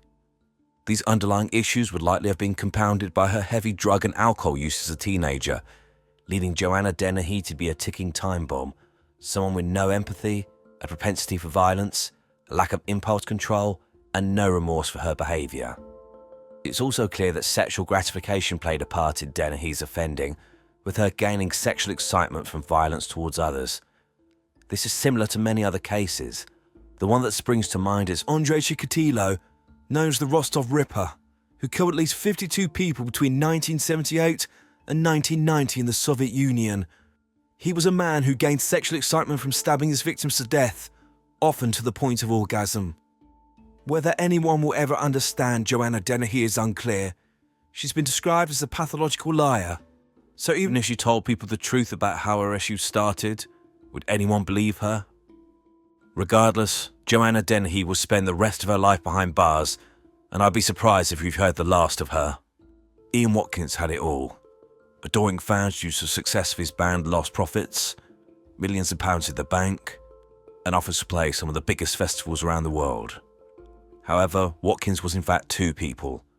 One, the talented musician, the other, one of the most depraved paedophiles the UK has ever seen, who used his fame to abuse his fans and gain access to children. Welcome to Evil Among Us. Ian Watkins was born on the 30th of July 1977 in Wales, and met his future Lost Prophets bandmate Mike Lewis whilst they were still at school. Their love of music led to them forming their first band as teenagers, who used to play in Watkins' garage. After being in a number of bands, in 1997 Watkins, Lewis and several other musicians formed the rock band Lost Prophets, who made their live debut in 1997. The band initially only saw limited success in the South Wales scene, playing gigs at venues across Wales, including Newport. It was the release of their debut album The Fake Sound of Progress in 2000, which brought them to wider attention, and from there the band's fan base exploded, leading to Lost Prophets playing support for bands such as Linkin Park and Deftones, as well as headlining gigs of their own. Over the next 12 years, the band released 4 more records, sold 3.5 million albums worldwide, and played some of the biggest festivals in the world, including Glastonbury. They earned particular success in the UK with the songs Last Train Home and Rooftops. This next clip shows Watkins talking about the band's comeback after a hiatus in 2012.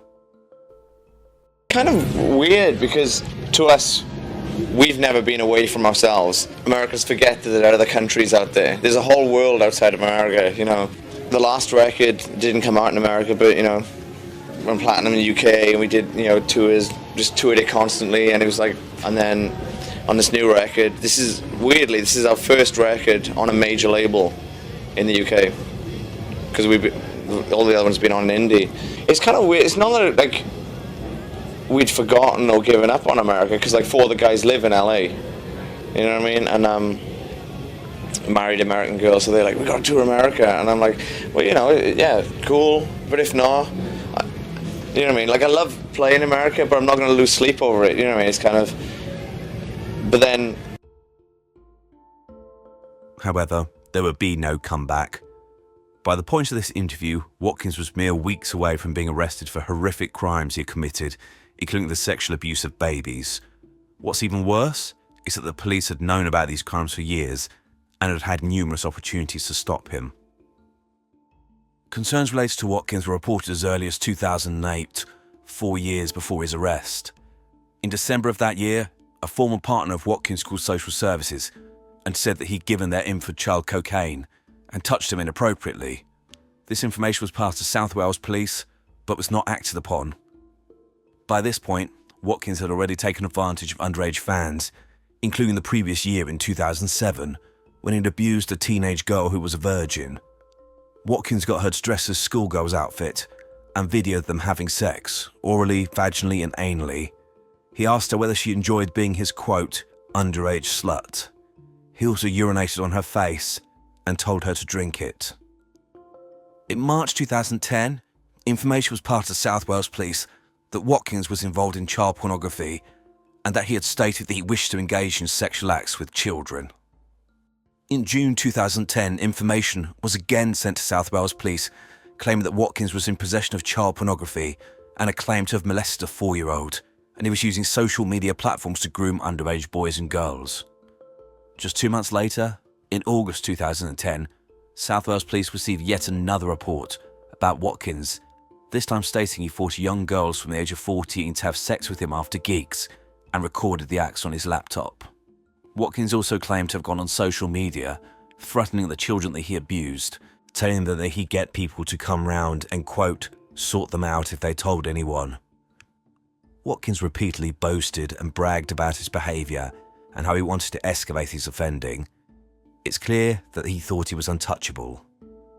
In May 2011, this woman, Joanne Majalix, a former partner of Watkins, made a complaint about police inaction surrounding his behaviour.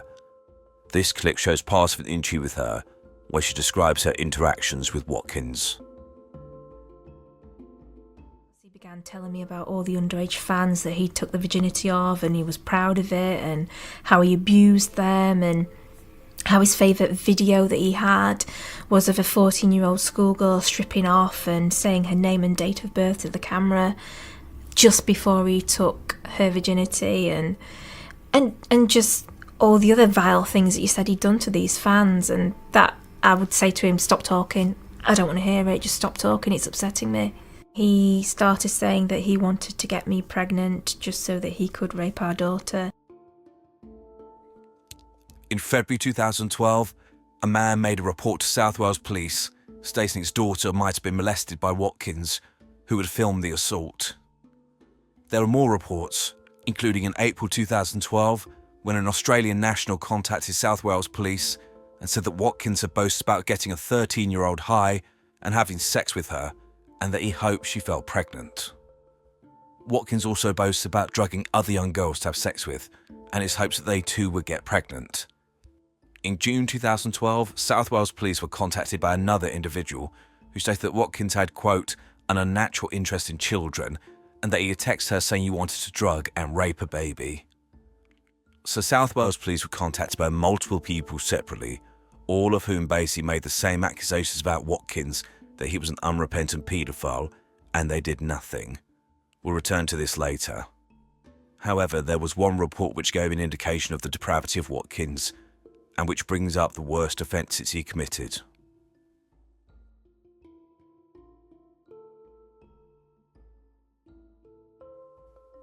In March 2012, South Yorkshire police were contacted by a woman, known only as B to this day, who said that she believed that Watkins had sexually assaulted her 10-month-old son at a hotel in Cardiff. She also said there were rumours that Watkins had raped a 5-year-old. However, despite this report, B would end up in the court with Watkins, and her abuse of trust of her son is nothing short of sickening. Court records state that B met Watkins in late 2011 when she was 19 years old. She was a fan of the Lost Prophets and was soon in communication with Watkins. B was a mother with a newborn baby, and her contacts with Watkins including them discussing him raping this child. B and Watkins met in a hotel in Cardiff in March 2012 after the pair discussed abusing the child, with B texting Watkins, quote, "Tell me if you want to get your dick in our boy." They had also both discussed drugging the child. Whether B called police because she was having second thoughts is uncertain, but what is clear is that just a month later, she was fully under Watkins' spell and would do whatever he wanted. Between the 2nd of April and the 3rd of April 2012, B and Watkins stayed in a hotel in London, and she, quote, presented her 10-month-old son to be raped by Watkins. He penetrated this child's mouth with his penis and tried to anally rape him. These acts were filmed, with B heard encouraging Watkins. Then, again whilst being filmed, B sexually abused her own son, including sucking his penis. On the 2nd of August 2012, Watkins sent B a message saying, quote, "To be honest though, I think we have gone easy on him so far. Time to teach him and make him learn to love it." There was a second meeting at a hotel in Wales in September 2012, and after this meeting, B sent a picture to Watkins of her licking her son's penis. Anonymity has been given to both mother and child in this case, but obviously that child is still out there, and, inevitably, one day will have questions about their mother. God knows what they'll be told, and how finding out the truth would destroy their entire life. Also in the dock with Watkins was P, another mother who utterly betrayed the trust of her child, this time a baby girl. P was in her early 20s when she began communicating with Watkins in August 2012. Not long afterwards, the pair spoke about abusing her baby girl and moving in together. One of the text message exchanges went as follows. Watkins stated, quote, "If you belong to me, so does your baby." P replied stating, quote, "Understandable, a mother-daughter slave duo worshipping you." Watkins said, quote, "That's all she will know, a life of filth." The contact continued and involved conversations about P and her baby daughter performing oral sex on Watkins and their plan to drug this little girl and force her to have sex with animals. Watkins did not get his hands on this girl, but he watched via webcam whilst P penetrated her daughter's vagina with her finger, and she also sent in pictures of her genitals. None of the calls to the police led to any action, and eventually Watkins' downfall was due to his arrest in September 2012 following the execution of a drugs warrant. This resulted in computers, mobile phones and storage devices being seized, resulting in his sexual offending being exposed. In order to break the code on his laptop, South Wales Police had to employ the services of GCHQ, the UK's Communication Intelligence Agency. On screen is the password that unbelievably was found to be on Watkins' laptop.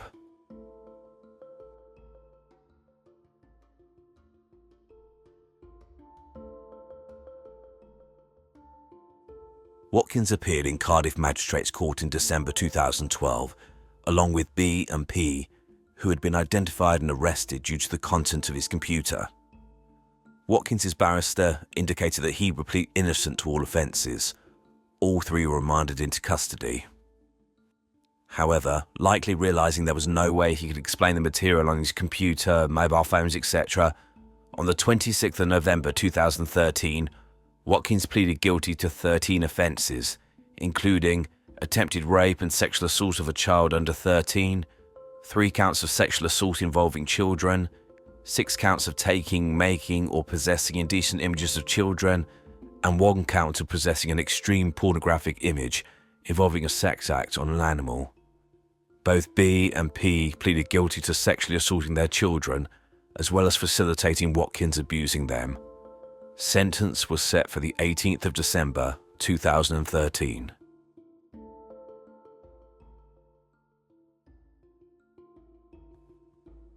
During the sentencing hearing, the depravity and remorselessness of Watkins was laid bare. Not only the seriousness of the offences, but his behaviour since being remanded into custody. Specifically, a few days before his sentence, Watkins was recorded on a prison phone call saying, quote, "I do my charm, or do I end up making things worse for myself? Or do I just say I was off my head and can't remember?" He also said that he was going to release a statement saying that his abuse of children was, quote, "mega lols," whilst also stating, quote, "I don't know what everyone is getting so freaked out about." During the hearing, and showing the coward that he is, Watkins, through his barrister, claimed he could indeed not remember his sexual abuse against the children of B and P. None of this was accepted by the judge. Reference was made to a probation pre-sentence report where the author outlined their conversation with Watkins, who described wishing to push ever more extreme sexual boundaries. They assessed him as a dangerous sexual offender and wrote, quote, "It's also my assessment that the child victims in this case appear to be coincidental to his need to dominate and to test out the extent to which his sexual partners would collude and participate in his sexual interests." A police investigator said that Watkins was probably the most dangerous sex offender he had ever seen. Justice John Royce stated that the offences collectively, quote, "plumbed new depths of depravity." He also stated, in reference to Watkins, quote, "I'm satisfied that you are a deeply corrupting influence. You are highly manipulative. You are a sexual predator. You are dangerous. The public, and in particular young females and children, need protection from you." Turning to woman P and woman B, Justice Royce outlined their unspeakable actions and identified that both had utterly abused the trust placed in them as mothers. He then sentenced them. Ian Watkins was sentenced to 35 years in prison. He has to serve at least 19 years before he can apply for parole. Woman P was sentenced to 17 years in prison, to serve half in prison prior to release and the other half to be spent in the community monitored by probation. Woman B was sentenced to 14 years in prison. Again, half of this is served in prison, half in the community being monitored. By my calculation, both B and P will have been released by now. Watkins likely has another 9 years to serve before he can even apply for release. As the expression goes, how the mighty have fallen, Watkins went from a life of luxury to a 60-foot square cell at H&P Prison, Wakefield, a Category A prison in Wakefield, West Yorkshire, dubbed the, quote, "monster mansion," due to the high number of highly dangerous sex offenders who reside at the establishment. However, finally being caught for his crimes and time behind bars appears to have had little impact on Watkins, and he remains a highly dangerous sex offender. In 2017, it was reported that Watkins had been corresponding with a 21-year-old fan in which he joked about her toddler watching her have sex. Whether Watkins still considers his offences mega lols is unclear. What is apparent is that he is where he should be, and the fame that he used to groom and abuse others will inevitably come back to haunt him, as it will be this fame, and now infamy, which will mean that when he is eventually released, he will not have a moment's peace when the papers track his location and report his movements, likely for the rest of his life.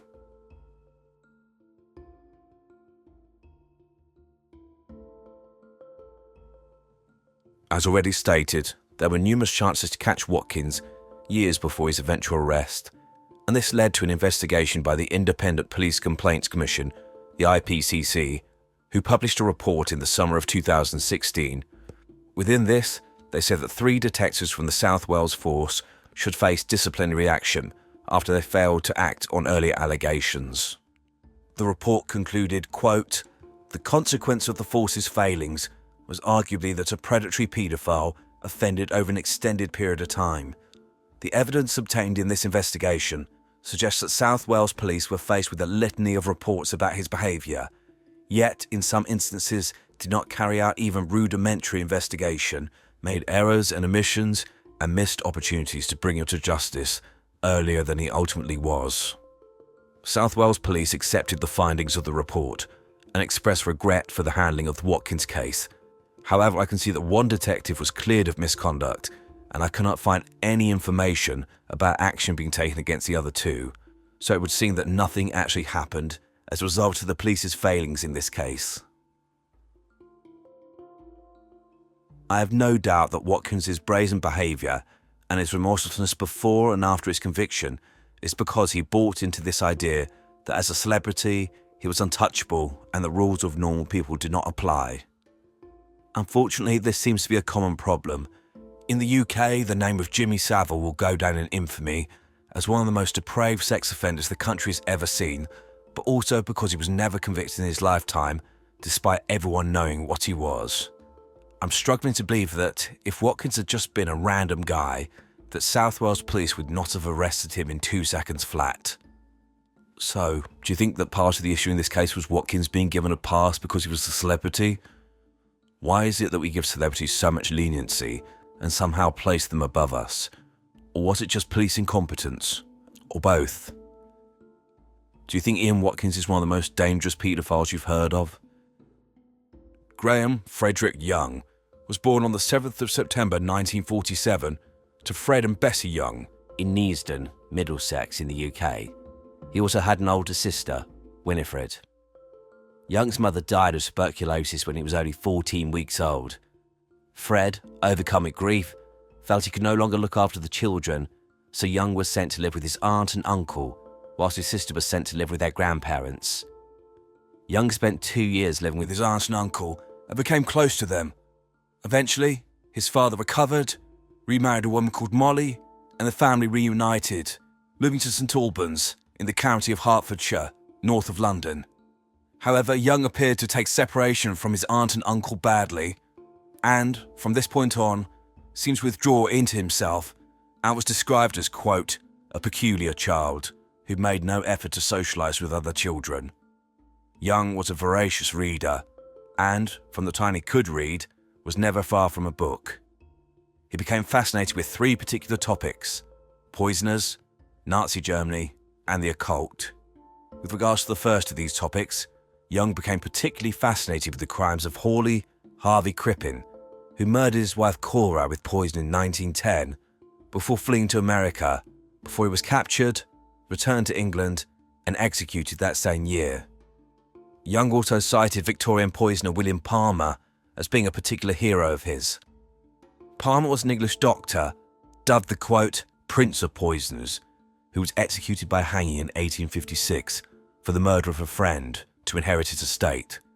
However, he suspects of killing around 15 people by poisoning, including his wife, 4 of his infant children, his brother, and his mother-in-law.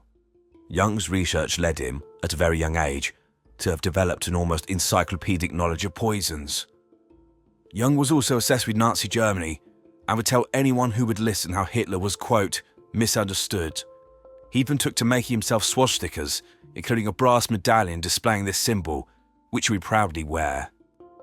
With regards to the occult, Young appeared to fixate on this and developed a belief that he could receive power through sacrifice, and even allegedly tried to get local children involved in sacrificing cats for this purpose. Cats did disappear at an alarming frequency in the neighbourhood around Young's childhood home, and, whilst it was never determined to be him, I think this is likely. So you have a child with an in-depth knowledge of poisons who's obsessed with Hitler, the architect of a regime that exterminated millions of people through use of poison gas, as well as having a fixation on death and an obsession with famous poisoners. What could possibly go wrong? Unfortunately, it turned out a lot, and this was enabled by a bizarre quirk of society at this time. Specifically, between at least the 1800s and it would appear until the 1970s, people could freely purchase lethal doses of poison without any real oversight or questions being asked. Poisons such as arsenic were freely available in different forms, including rat poison and flypaper, and others you could buy just in their natural state. All one needed to obtain this was to walk into a chemist, buy the items, and then sign what is known as the, quote, poison register. This still exists to this day, but in fact this case led to a tightening in the sale of poisons. However, back in the day, people would, it appears from looking at other cases, just signed the register, often giving false details without anyone batting an eyelid. This was apparently the case in the 1960s, where at the age of 13 years old, Graham Young walked into several chemists and, due to his extensive knowledge of poisons, was able to convince them that he was 17 years old. This enabled Young to purchase lethal quantities of various poisons, including his two favourites, thallium and antimony, with him signing the poison register as Emmy Evans. I'm not a chemist, but I've looked into both of these substances that Young purchased, and they are vicious, with them causing, amongst other things, extreme abdominal and muscular pain, vomiting, diarrhea, hallucinations, as well as causing serious damage to the internal organs and nervous system. Death could be quick or slow, depending on whether single large doses are administered or smaller doses are given over a longer period of time. But as the organs and bodily functions are disrupted, individuals can die in excruciating agony. Thallium is particularly lethal, and even touching it can be deadly. How much poison Young was able to purchase at the age of 13 is not explicitly stated, but it's estimated that he was able to purchase enough to kill 100 to 300 people. Young took these poisons and began experimenting with them, using a chemistry set that his father had bought him. It's believed that Graham Young began poisoning others at around the age of 13, with him administering doses of poison to a child of a similar age called Christopher Williams. Christopher, I've read, was Young's only friend, and it was used as a type of guinea pig, with Young administering a cocktail of poisons over a protracted period of time, which meant he experienced vomiting, cramps, and headache. How he did this is unclear, but it appears that Young and Christopher would often exchange their sandwiches at lunchtime at school, so it's likely that Young laced these with poison. Christopher was lucky to survive, but it appears that Young was unsatisfied with this experience, as the poisoning meant that Christopher was off school, so he could not observe his experiment up close. Young needed subjects he could poison and then watch deteriorate, so he turned to his own family.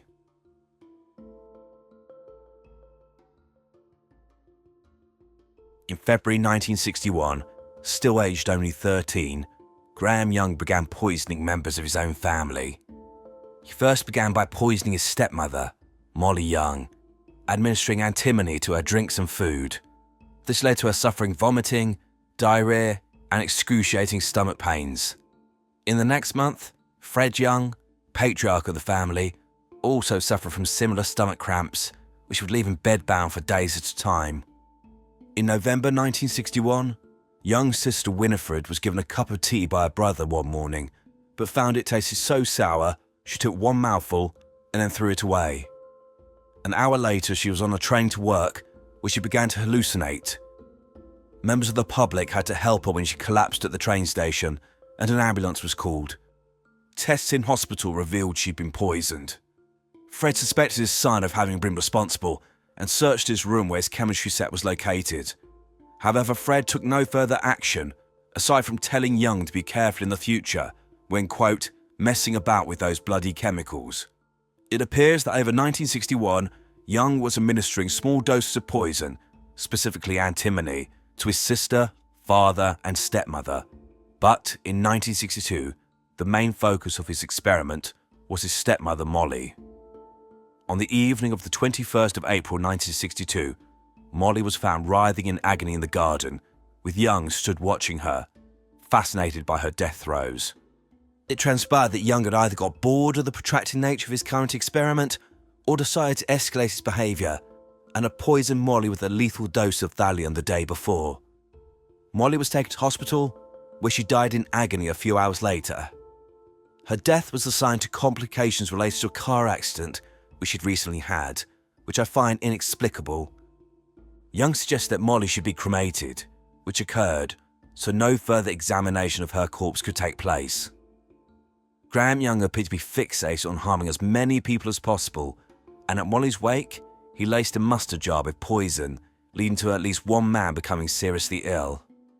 With Molly out of the way, Young continued poisoning his father and sister, and this only stopped when Fred was hospitalised in May 1962, after his attacks of vomiting and cramping became increasingly severe.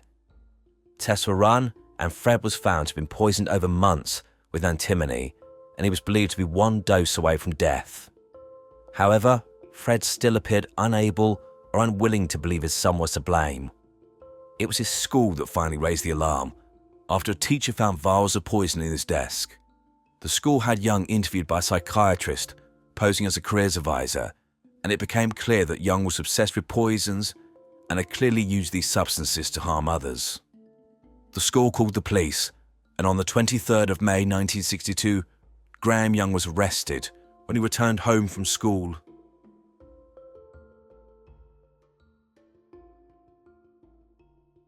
When Graham Young was arrested in May 1962, he was found in possession of vials of poison in his school blazer, and he freely admitted, apparently with great pride, to having poisoned his father, sister, a school friend, and his stepmother Molly, and that he deliberately administered a lethal dose to the latter, resulting in her death.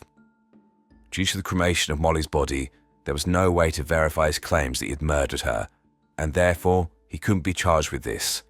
Instead, he was charged with 3 counts of, quote, malicious administration of a noxious thing to inflict grievous bodily harm. In July 1962, Graham Young appeared at the Old Bailey in London, where he pleaded guilty to the charges and was assessed by psychiatrists. One, Dr. Christopher Fish, testified in court that Young was a psychopath who had failed to, quote, develop a normal moral sense, and he felt that Young was extremely likely to reoffend.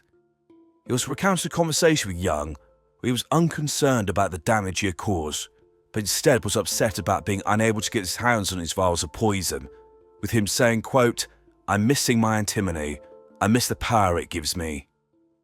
The recommendation was that Graham Young should be sent to Broadmoor High Security Hospital and remain there for a term of at least 15 years, with his release back into the community only being directed if he was no longer deemed a danger to society. So, at the age of just 14 years old, Graham Young became one of the youngest patients to ever enter Broadmoor.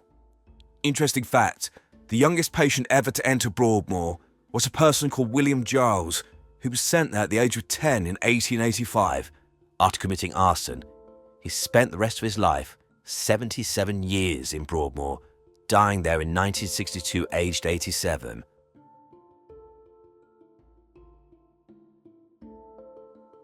Graham Young is one of those rare people who is so dangerous there's literally no environment which can contain them and protect those around them.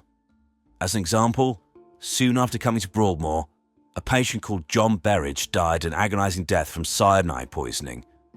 This was a man that Young had written about in his letters to his family, stating that John was annoying him with his snoring. So, Young decided to eliminate the issue. He took laurel bush leaves, of which there were large amounts in the locality, and which naturally contained cyanide, extracted this, and then used it to poison John. Young freely confessed that he killed John to staff at Broadmoor, but for some inexplicable reason, they marked his death as a suicide. I imagine this was just to avoid the hassle of an inquiry. However, this was not an isolated incident. On one occasion, bleach was found in staff's coffee, and in 1968, so 6 years into Graham Young's stay, industrial cleaner was found to have gone missing. This was found in the communal tea urn used by approximately 100 people, but luckily before anyone had drunk from it. It appears that both staff and patients knew full well what Young was doing, and it stated that staff would jokingly tell patients, quote, unless you behave, I'll let Graham make your coffee. Young was also still fascinated with Nazism and walk around Broadmoor adorned with swastikas he'd made, including pendants and medallions. He would also continue to espouse the virtues of Hitler. Despite his behaviour in Broadmoor, including him confessing that he killed a fellow patient, his original suggested tariff of 15 years, and the fact that he clearly tried to poison others over the years, in 1970, Broadmoor psychiatrist Dr. Edgar Udwin wrote to the Home Secretary and recommended that Graham Young should be released, as he was no longer a danger to society and, quote, no longer obsessed with poisons, violence, and mischief. Cynically, I think this bizarre decision was potentially due to the fact that Young was causing so many issues in Broadmoor, and they just wanted to get rid of him. Or perhaps Dr. Udwin was really crap at his job. Either way, in early 1971, after 8 years in Broadmoor, and aged just 23, this dangerous psychopath was released from Broadmoor, Just prior to his release, he told a nurse, quote, "When I get out, I'm going to kill one person for every year I've spent in this place." This comment was considered a serious threat, noted down and put in Young's file, but was never acted upon. If you think that this is a calamity of failures, what happened next is even more staggering.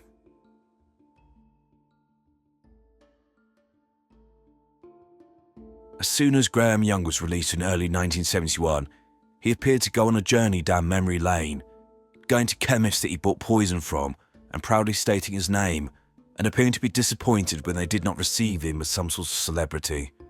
Similarly, Young approached his old school teachers and spoke to them about his time away, focusing more on telling them about his crimes as opposed to his rehabilitation. Again, Young appeared unhappy that he was not more infamous and that the world had apparently continued turning despite his absence. Within weeks of his release, Young had purchased his favourite poisons, thallium and antimony, from a chemist and began to poison people. He began with 34-year-old Trevor Speaks, who was a housemate at a hostel he was staying at in Slough, Berkshire. Soon after Young moved in, Trevor began to experience abdominal pains and sickness whenever he drank anything. Young said a glass of wine would help his symptoms, but this only made the sickness worse. Trevor survived, but had severe abdominal pains for years. Around this same time, another man, whose name I cannot find, apparently had a drink with a man who looked exactly like Graham Young and who was obsessed with poisons. This man apparently became severely ill but survived, but eventually, years later, committed suicide because of the ongoing severe pain that he experienced from being poisoned. In May 1971, Graham Young moved to Hertfordshire and applied for a job at a small firm called John Hadland Limited in the village of Bovington, which made photographic lenses. The company contacted Broadmoor for references and were apparently informed that Young was rehabilitated. However, Broadmoor did not tell the company that Young was a convicted poisoner, had admitted killing a fellow patient, and had made threats to kill people when he got out, so he was hired. Young's job included making and distributing hot drinks, and each employee had their own mug, so it's easier for him to target specific individuals. Young was described as a morose, unsociable man who would only become involved in conversations if they were on topics he was interested in, specifically war, Nazis, poison, and famous murderers. Aside from these interactions, he would keep himself to himself and barely speak to anyone unless he absolutely had to. Immediately, Young began poisoning his co-workers. Young began to poison 59-year-old Bob Eagle, his immediate superior. Bob was a World War II veteran and, within days of first meeting Young, had to take time off work with diarrhea, vomiting and severe stomach pains. Bob's health improved when he left to go on holiday, but when he returned, as with his stepmother Molly all those years ago, Graham Young laced Bob's tea with a fatal dose of thallium. Bob's condition deteriorated quickly, resulting in him having profuse vomiting and diarrhea, as well as extreme pain in his abdomen and back. Bob was admitted to hospital and transferred to the intensive care unit. However, his organs shut down, and Bob died an agonizing death on the 7th of July 1971. His death was not considered suspicious. The callousness of Graham Young is demonstrated by his feigned concern for Bob, with him regularly calling the hospital to get updates on his condition. I have no doubt that this was his way of getting a sick thrill by getting updates about the agony that Bob was in and how his life was ebbing away. Young also poisoned at least 4 other co-workers, with his modus operandi being to slip poison into their tea or coffee. One of these people, Diana Smith, was poisoned when Young spiked her tea. Later, police found a diary entry where Young had written that Diana had, quote, "irritated me yesterday, so I packed her off home with an attack of sickness. I only gave her something to shake her up. I now regret that I didn't give her a larger dose, capable of laying her up for a few days." Unfortunately, Young was able to avoid detection because, coincidentally, a stomach bug had been going around the local area, known as the, quote, Bovington bug, so it was assumed that the employees falling ill had succumbed to this virus. Before the truth could be revealed, 56-year-old local councillor and part-time employee at Hadland Limited, Fred Biggs, was targeted by Young, who began by slipping small doses of antimony into his drinks. Then, on the 30th of October 1971, Young put a massive dose of thallium into Fred's tea, and within 24 hours, he developed chest pains and had difficulty breathing. Fred was soon transferred to the intensive care unit in Whittington Hospital in North London, and his last few weeks on Earth were like something out of a nightmare. His nervous system began to shut down, so he could not speak or breathe on his own. He was in perpetual excruciating pain, and eventually, his skin began to peel off. Fred eventually died on the 17th of November 1971, and again, poisoning was not suspected. Young was again reveling in his offending, calling the hospital and even Fred's wife to get updates on his condition.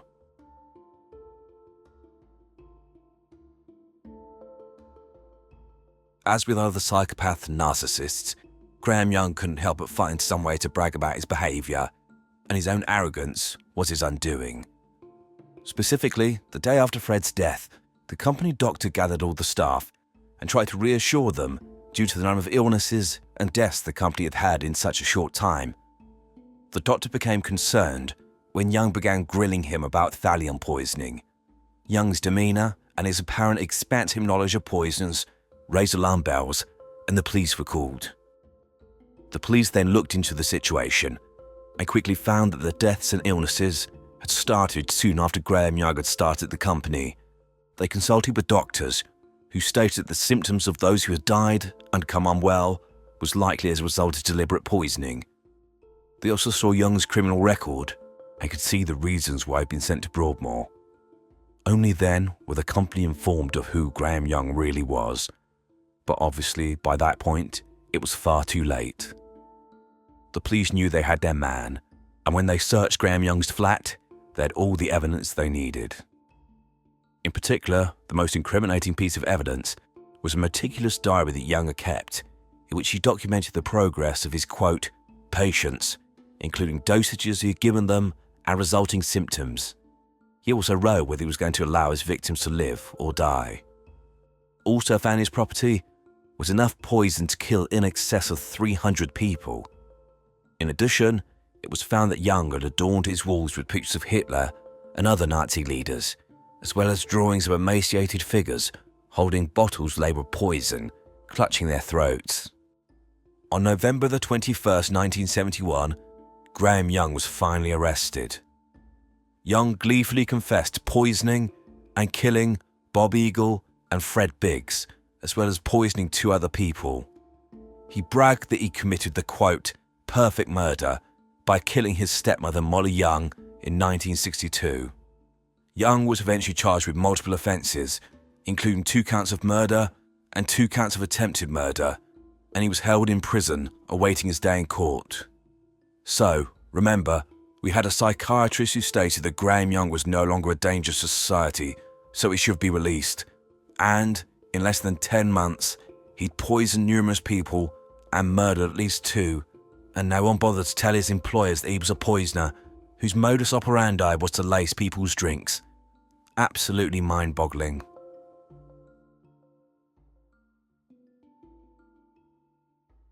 The evidence against Graham Young was overwhelming, not only due to his own confession, but the poisons found in his property and the fact that subsequently, thallium had been found in the internal organs of Fred Biggs and the cremated remains of Bob Eagle. However, it was clear he was intent on enjoying the spotlight, and so pleaded not guilty to all offences, resulting in him going to trial at St Albans Crown Court, which started on the 19th of June 1972. Young took the stand clearly as a way to demonstrate just how clever he was, and he assisted his defence in poking holes in the prosecution's case. It appears that Young potentially believed his own superiority and his lies, with him writing to a cousin stating, quote, I stand a good chance of acquittal, for the prosecution case has a number of inherent weaknesses. A strong point in my favour is that I am not guilty of the charges. To no one's surprise, Graham Young was found guilty on all counts and was sentenced to life imprisonment. I cannot find whether a minimum tariff was set, but I think it's likely that authorities wanted him to die behind bars, which, eventually, he did.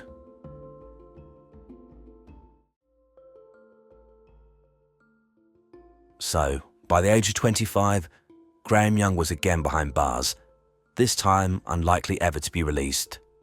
He was dubbed the teapot poisoner by the press, and it's clear that he revelled in his notoriety and demanded recognition in prison. In prison, Young continued to espouse his love of Hitler and would often grow a moustache in honour of his idol. He was hated by other prisoners. The one person he bonded with was Ian Brady, the Moors murderer, with the pair apparently bonding over their love of the Nazis. It's clear that evil attracts evil, and despite the remorselessness of Graham Young's offending, Ian Brady wrote that, quote, "It was difficult not to empathise with Graham Young." I cannot think of a worse pairing than Ian Brady and Graham Young. The only positive of this story is that neither are amongst the living any longer. With Graham Young, on August the 1st, 1990, he was found dead in his cell at H&P Parkhurst on the Isle of Wight. He was 42 years old. The cause of death was determined to be a heart attack. However, Young had no history of heart disease, which led people to speculate that his death was suspicious and that he may have been killed by other inmates or staff. However, I think a more likely conclusion is that Young found a way to poison himself, ending his own life in order to escape justice, his last act of control.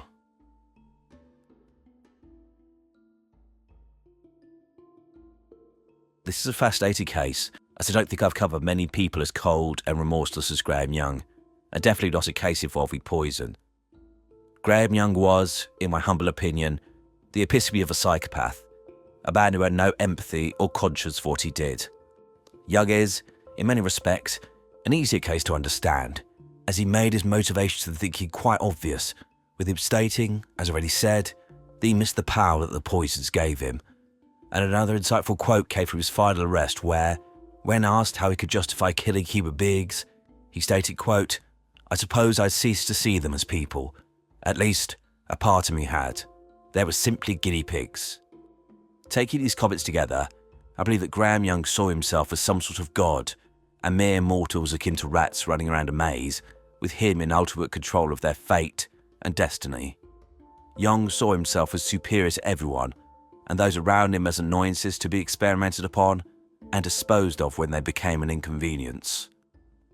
I think that Young's early fascination with Hitler and Nazis was driven by the sense of power that one man can have, and how this can be bent to kill others on a mass scale, and he was trying to replicate the behaviour of his idol, including dressing like him and even growing a similar moustache. He also replicated the mass extermination technique used by this regime. In terms of poisoning, I think that Graham Young probably thought he was born out of his time, and that he wished that he'd been born in a different time, in a different country, where he'd have willingly volunteered to be part of the final solution. However, as just one man, it's clear that Graham Young was intent on maiming and killing as many people as possible. Anyone was fair game, even his family members, and anyone who simply annoyed Young, even for the most trivial of reasons, including snoring, was deemed worthy of execution. It's clear that, whilst overestimating his intelligence, Graham Young had an astute intellect, and I think this is demonstrated by the nature of his offending, with him using poison, which needs skill to administer stealthily, and it's clear he administers specific dosages depending on whether he wished to maim or kill. I imagine that Young felt ecstatic about how he was getting away with his crimes, how he was hiding in plain sight, and no one was any the wiser.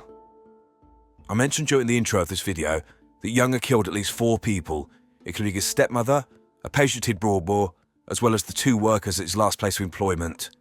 However, how many people he actually killed is unclear, as it seems that the cause of death of all of the people he murdered were linked to natural causes until Young confessed.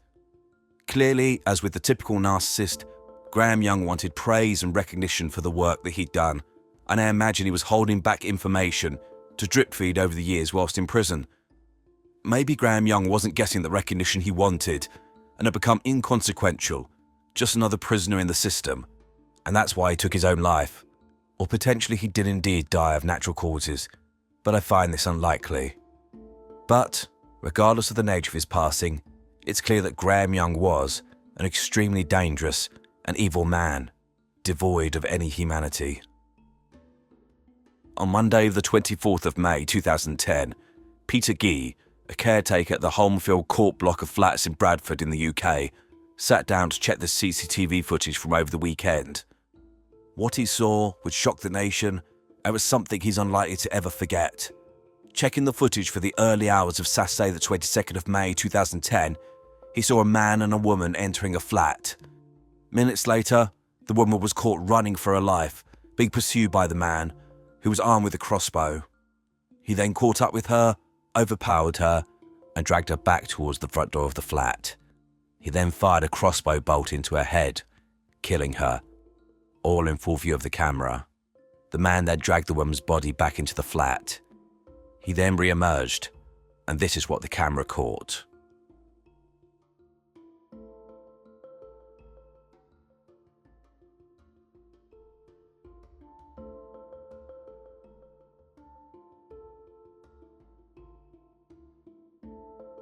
The man was Stephen Griffiths, a British serial killer who just killed his last victim. He ended the lives of at least 3 women between 2009 and 2010, and, when in court, proudly called himself the Crossbow Cannibal. Welcome to Evil Among Us. Stephen Sean Griffiths was born on December the 24th, 1969, in the market town of Dewsbury in West Yorkshire in the UK. He was the first of 3 children, to his mother Moira and his father, also called Stephen. The marriage broke down when Griffiths was 13, and the children and Moira moved into a council flat in the town of Wakefield. Griffiths' childhood was anything but normal, and it's clear he was exposed to extremely problematic behaviour, which shaped his future crimes. Specifically, his mother Moira would leave the children alone most nights, going out whilst dressed provocatively, and she would return with different men each time. As one neighbour stated, quote, "She would go out in the garden stark naked and have sex with different men in full view of the neighbours. People would complain about it, but she didn't care." Her children, including Griffiths, would also witness this behaviour. Rumours circulated that Moira was a prostitute, and the ridicule from his classmates was something else that Griffiths had to deal with. In addition, Moira was also a criminal, and in 2007, she was convicted of falsely claiming £8,500 in benefits. In contrast, it appears that his father Stephen tried to help his son and saved every penny he could to send him to private school, specifically Queen Elizabeth Grammar School in Wakefield, where tuition is about £10,000 a year. As an aside, this is the same school where the acid bath murderer, John Haigh, was educated before he went on to kill at least 6 people in the 1940s, before dissolving their bodies in acid. Anyway, despite the prestigious education, it appears the damage had already been done, with Griffiths being described as a loner and strange by those who knew him. Griffiths appeared extremely socially awkward, had few friends, and made no real attempt to become part of his school community, or any community for that matter. Instead, it appears that Griffiths, by the point he was a teenager, had devolved into his own little world, which revolved around a fascination with serial killers, violent films, weapons, martial arts, and harming animals. Upon his eventual arrest, Griffiths was found in possession of hundreds of books related to serial killers, such as the Moors murderers, but he appeared to hold particular interest and reverence for the Yorkshire Ripper, Peter Sutcliffe, who murdered at least 13 women, mainly sex workers, between 1975 and 1980. Whilst at school, Griffiths was known to carry a knife in a briefcase and would frequently speak to his classmates about skinning birds and torturing animals. Griffiths spent 3 years at the school, leaving at age 16. I'll break here for a moment to highlight the red flags in this case, which were clear at a young age. So you have a man who clearly grew up in a neglectful household, likely not being exposed to appropriate social skills that he could mirror, who invariably had resentment, likely hatred towards his mother because of her abandonment of him, and putting her own needs first, and exposing him to inappropriate sexual activity, and potentially being a prostitute, or at least acting in this manner, which led to him being ridiculed. This, I believe, led to a general hatred of women, and particularly sex workers. In addition, his mother appeared happy to break the law, and likely instilled these same values into her children. In response, Griffiths began to live in his own little world, revolving around violence, serial killers, and weapons, all of which I believe represented power and recognition to him, with him perceiving that, in order to get the attention he craved as a child, acts of serious violence, including multiple acts of homicide, were the way to achieve it, to be noticed.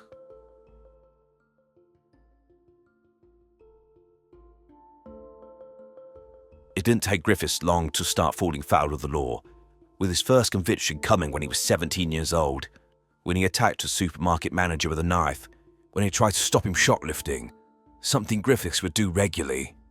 For this incident, Griffiths was sent to prison for 3 years, and, during this time, he told various professionals, including a probation officer and psychiatrist, that he had fantasized about becoming a serial killer and believed he would begin killing people before the age of 30 years old.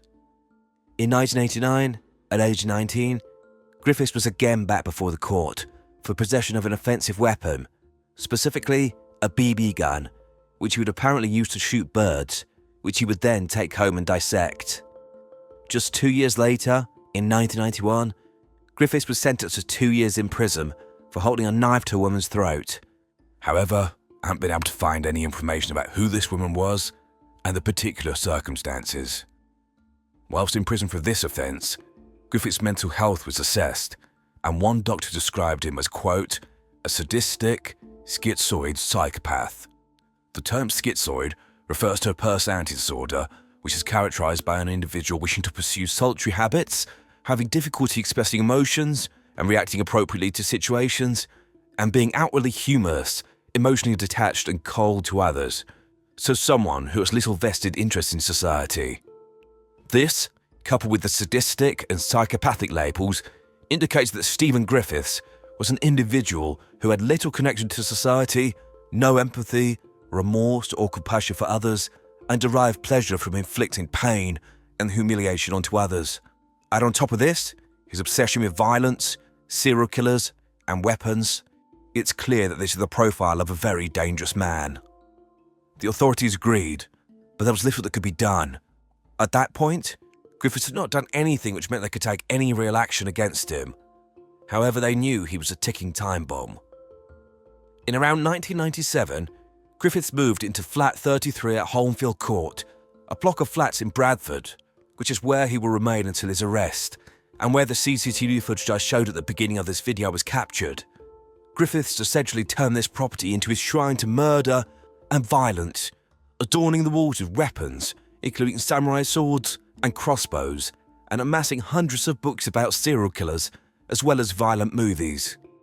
In 1998, aged 29, Griffiths began dating a woman called Zita Pinder, who he dated for 2 years. She later described him as controlling, not letting her go out with her friends, and generally wanted to know where she was at all times. During the relationship, Griffiths told Zita that he lived with his parents, but she eventually found out that he had a flat and insisted that she went round. When she stepped in, she was disturbed by what she found. She later described coming face to face with his weapons collection and noticing a crossbow simply leaning against the television, as well as hundreds of books on serial killers. Zita stopped seeing Griffiths soon after this incident. Investigators have speculated that this rejection was what finally led to Griffiths turning his back on the world entirely, as it's clear that he was unable to live a normal life and maintain normal relationships. He therefore appeared to completely disappear into his own world, obsessed with violence and destruction.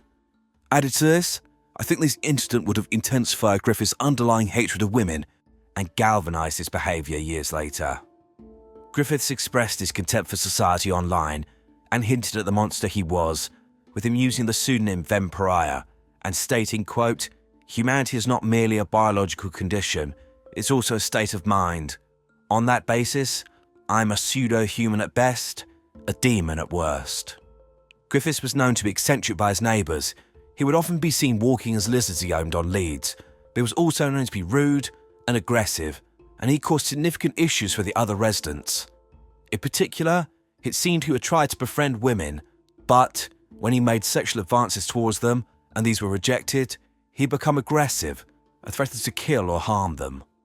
Police were made aware of these concerns, as well as the fact that Griffiths was seen repeatedly reading books on human dissection. Between 2007 and 2009, the year the murders began, police were receiving ever-increasing levels of complaints about Griffiths' behaviour and demeanour, and on at least one occasion, they seized some weapons from his property. However, they believed there was little they could do, so the only thing that occurred was that new CCTV cameras were installed, with the hope of gathering evidence to evict Griffiths, or potentially had him issued with an antisocial behaviour order. These cameras, however, would eventually capture the murder of a young woman and lay bare the depravity of Stephen Griffiths. It should be pointed out that Stephen Griffiths was an intelligent, educated, and cunning man. In around 2003, he obtained a bachelor's degree in psychology and, in 2004, enrolled on a part-time PhD course at the University of Bradford, which he was studying when he was eventually arrested. His thesis was going to be on 19th century murders in the Bradford area, so essentially Griffiths was spending his entire time obsessing over killers and was taking qualifications to be called doctor and become an expert in this field. Anyway, his intelligence is also demonstrated by the planning that Griffiths took before he committed his murders. Firstly, teaching himself human dissection from reading books, but also getting to know his prey, with him starting friendships with sex workers in the local area and often inviting them back to his flat for a drink, meaning that, at the time of the murders, he was known within these circles as a friendly, unassuming man. This was clearly the superficial charm associated with Griffith's psychopathy, which hid his true, horrific intent, which became apparent in June 2009 when he put his plan to become a famous serial killer into action.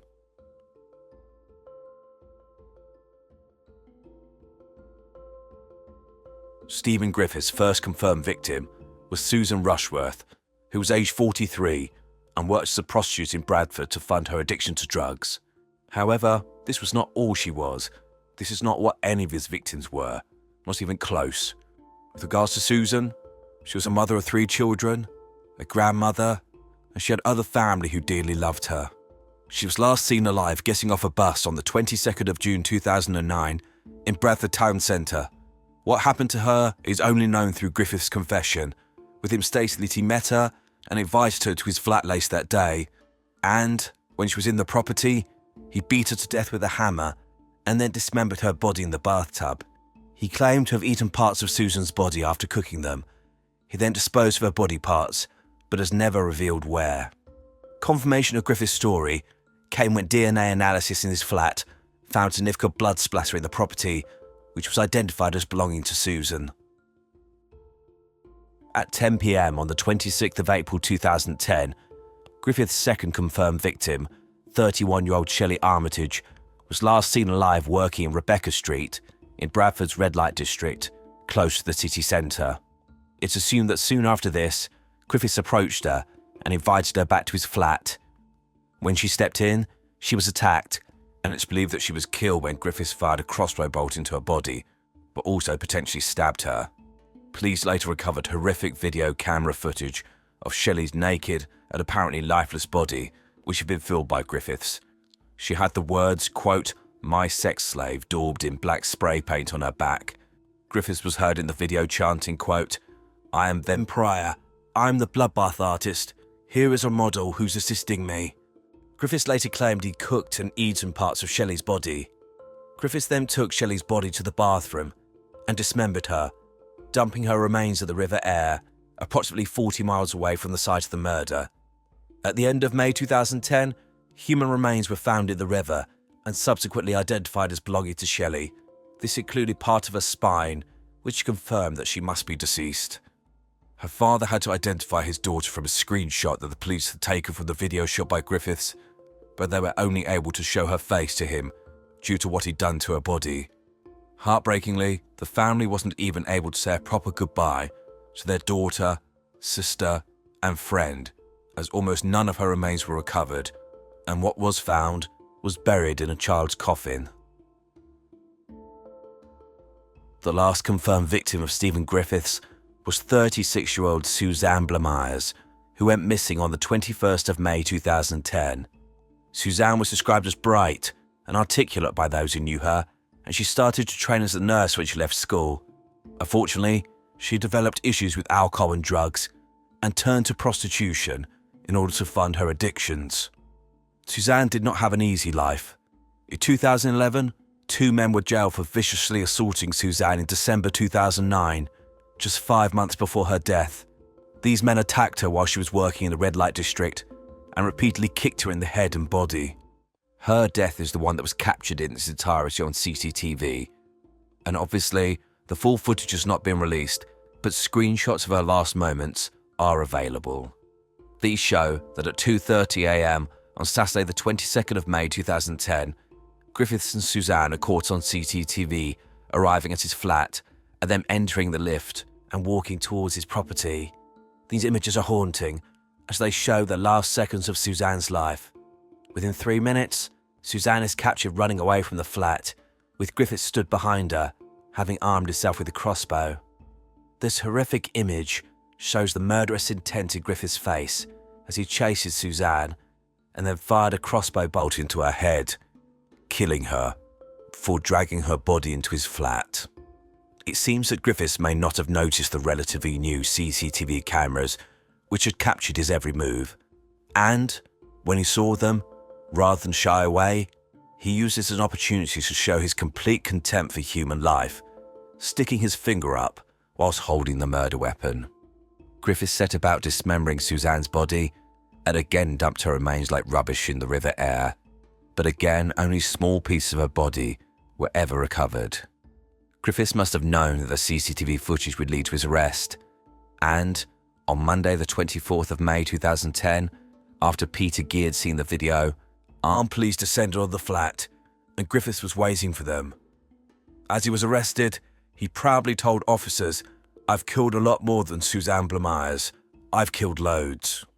Clearly, in Griffiths' sick mind, the main event was about to begin. He now had a captive audience and was going to get the attention he'd always craved.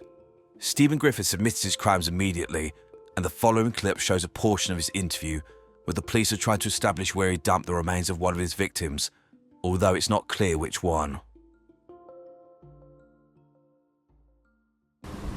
And what sort of location have you put them in? If you can't tell us where, what sort of location have you put them? I don't know. Where a robot, where a computer would put it. You know, a rational, emotionless aberration would put it.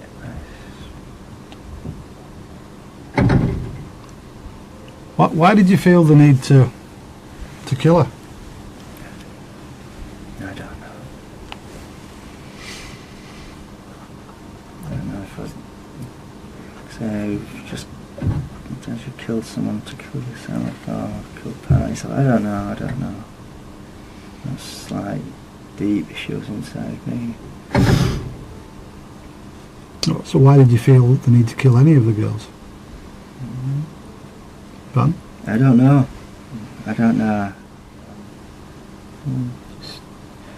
Well, I'm misanthropic. I don't have much time for the human race. There's so much to unpack here.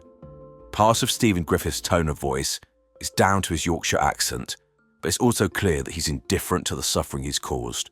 He's almost bored by the interview. I imagine this is because he's having questions fired at him and he's not in control, which is not the sort of attention he wanted. Stephen Griffiths was subsequently charged with 3 counts of murder and remanded into custody to await his day in court.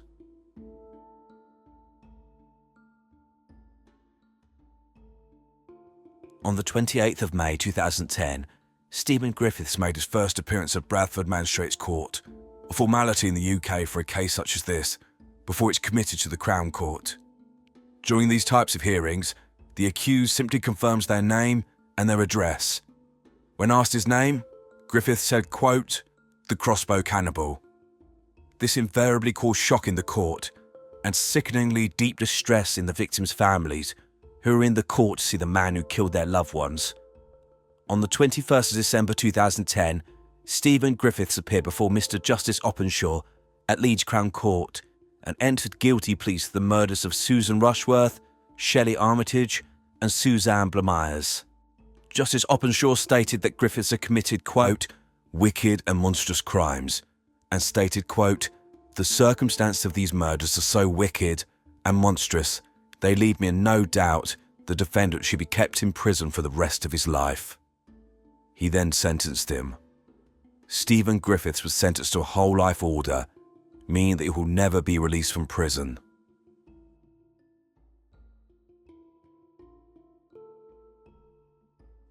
I'm tempted to refer to Stephen Griffiths as a pathetic, attention-seeking loser, and, whilst this is not very professional or a clinical description, I believe it's accurate.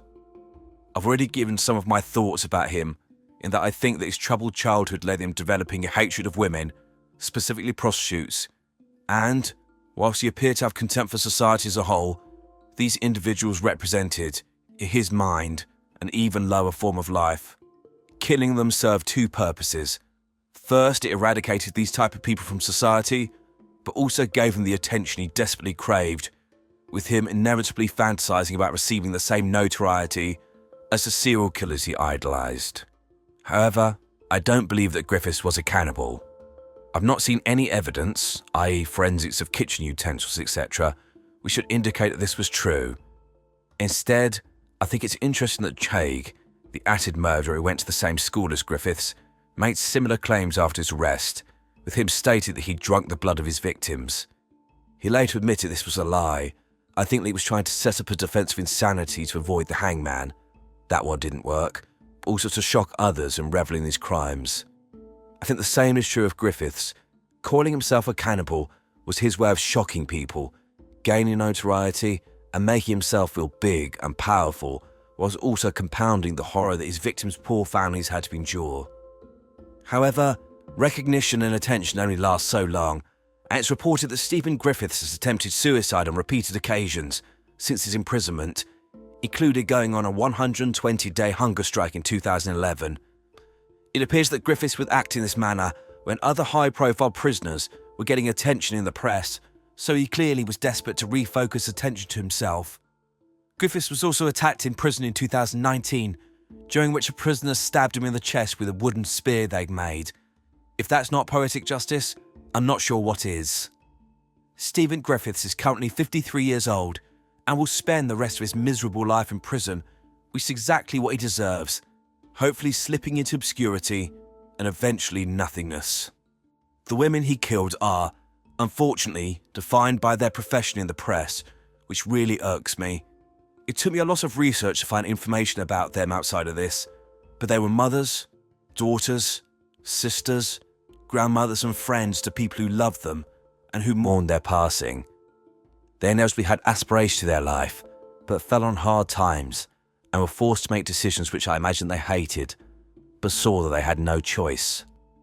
They were human beings who did not deserve to have their lives ended in such a horrific manner. Their names again were Susan Rushworth, Shelley Armitage, and Suzanne Blamires. These women deserve to be remembered. Their lives mattered, and I hope they rest in peace. In December 1998, 21-year-old Lindsay Quay went missing from her home in Stamford Road, Southport, in Merseyside, UK, leaving behind her 2 children and her 23-year-old husband, Mitchell Quay. Quay, like any concerned husband, appealed to the press for help finding his wife, but his demeanour was off-putting and highly suspicious, but he took it a step further, basically inviting the press into his life. Here is an example of one of these interviews. I haven't done anything to Lindsay. I'm not capable of doing something like that. Like I say, I'm not going to sit here and start saying yes and no to stupid things, stupid questions I've already answered 1,000 times. And just say again, and it's not a stupid question, it's a very serious question. Did you kill Lindsay? Wait and find out. By the point of this interview, Mitchell Quay had strangled Lindsay to death, dismembered her, and scattered her remains in separate areas of Southport. This man is a manipulative, remorseless monster. Welcome to Evil Among Us. Lindsay Quay, formerly Lindsay Wilson, was born in 1977. The youngest of 6 children, she was described as beautiful, fun-loving, happy, and a caring person by those who knew her. When she was 17 years old, she became pregnant with her first serious boyfriend, but 5 months into the pregnancy, they separated. Soon after this, she met Mitchell Quay, a casino worker who promised to help her raise the child, and the pair soon became inseparable. They married quickly, within 5 weeks of beginning their relationship. This was a warning flag which we'll return to later. In 1995, Lindsay gave birth to her first child, a daughter called Robin, and in 1997, the couple had their first child together, a son called Jack. Outwardly, everything seemed ideal. Lindsay was a young mother with 2 beautiful children. However, behind the scenes, in her short life, Lindsay was subjected to persistent violence and emotional abuse at the hands of her husband, a controlling, narcissistic coward who believed that he was smarter than everyone else. Heartbreakingly, after her death, a diary that Lindsay had written in since 1997 was uncovered, and this showed the depths of her despair and how unhappy she was. She dedicated this book to her children, and whilst we will never know, the content of the pages appears to indicate that she was leaving it for them, because she feared that her own life would soon come to an end. In the diary, she wrote, quote, "This book is for my kids, to let them know how hard my life was and how I tried my best to bring them up on my own, and let them know how much I love them." She also wrote, quote, "I hope you never have to go through anything that I had to go through. All I can say is, I've done my best. I hope it was good. One thing I've always done since the day you were born is make sure you knew I loved you. To my 2 babies." I've read reports which indicate repeated acts of violence within the family home. A neighbour recalled one occasion when Lindsay was 4 months pregnant with Jack, running down the road to get away from Kwai, who had assaulted her and then proceeded to smash up the property.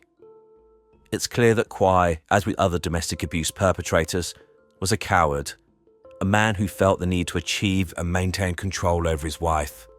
These individuals almost always have deep-seated fears of abandonment, and they feel that fear is the only way they can ensure their partner will not leave them, something they're unable to cope with. Between January 1998 and April 1998, Kwai left the family home on at least 7 occasions. On the last occasion, apparently for good. This led Lindsay to write in her diary, quote, "Mitch walked out, then came back." And on another occasion, she said, quote, "Gone, moved out again." Lastly, she wrote, quote, "So this time he's gone for good. Have had it with him." Rather than leaving it to the end, I wish to explain why Kwai was acting in this way and give some context. One of an abuser's tools is withdrawing affection, where they withhold attention and caring in order to elicit a negative emotional response. A good example is ignoring their partner's phone calls or refusing to talk to them at home, etc. This is intended to make the victim feel worthless and agitated that, at any point, they could be abandoned, so they will often walk on eggshells, not wishing to displease their partner in case they leave them. This includes the perpetrator leaving the family home when they'll inevitably go to another property and sit there imagining how upset their partner must be. However, this is all a facade. These people are often emotionally dependent on the relationship and simply want the attention and the negative response. They want to see how devastated their victim is by their actions. They want them begging for them to come home because this makes them feel powerful and dominant in the relationship. Of course, as with all domestic abuse perpetrators, it's one rule for them and one rule for the victim. Of course, they feel they should be allowed to simply come and go from the relationship as they please, but if the victim tries to leave at any point, then God help them. Unfortunately, this was the case with Lindsay. In the summer of 1998, Lindsay was apparently free of Kwai and found a new home for herself and the children in Stamford Road. She managed to obtain this with the help of Women's Aid, an organisation that helps victims of domestic abuse. Lindsay was so afraid of Kwai and what he might do to her that she was given a public protection alarm which she could activate and the police would descend on the property. However, soon after moving into her new home, Kwai started worming his way back in. Remember, this was never actually about leaving the relationship.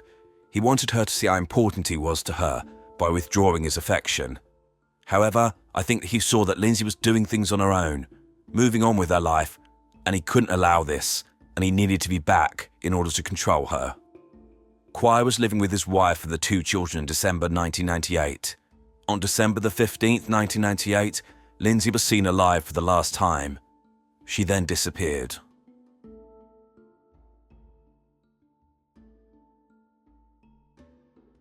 Despite Lindsay going missing in December 1998, her loving husband did not report her missing straight away.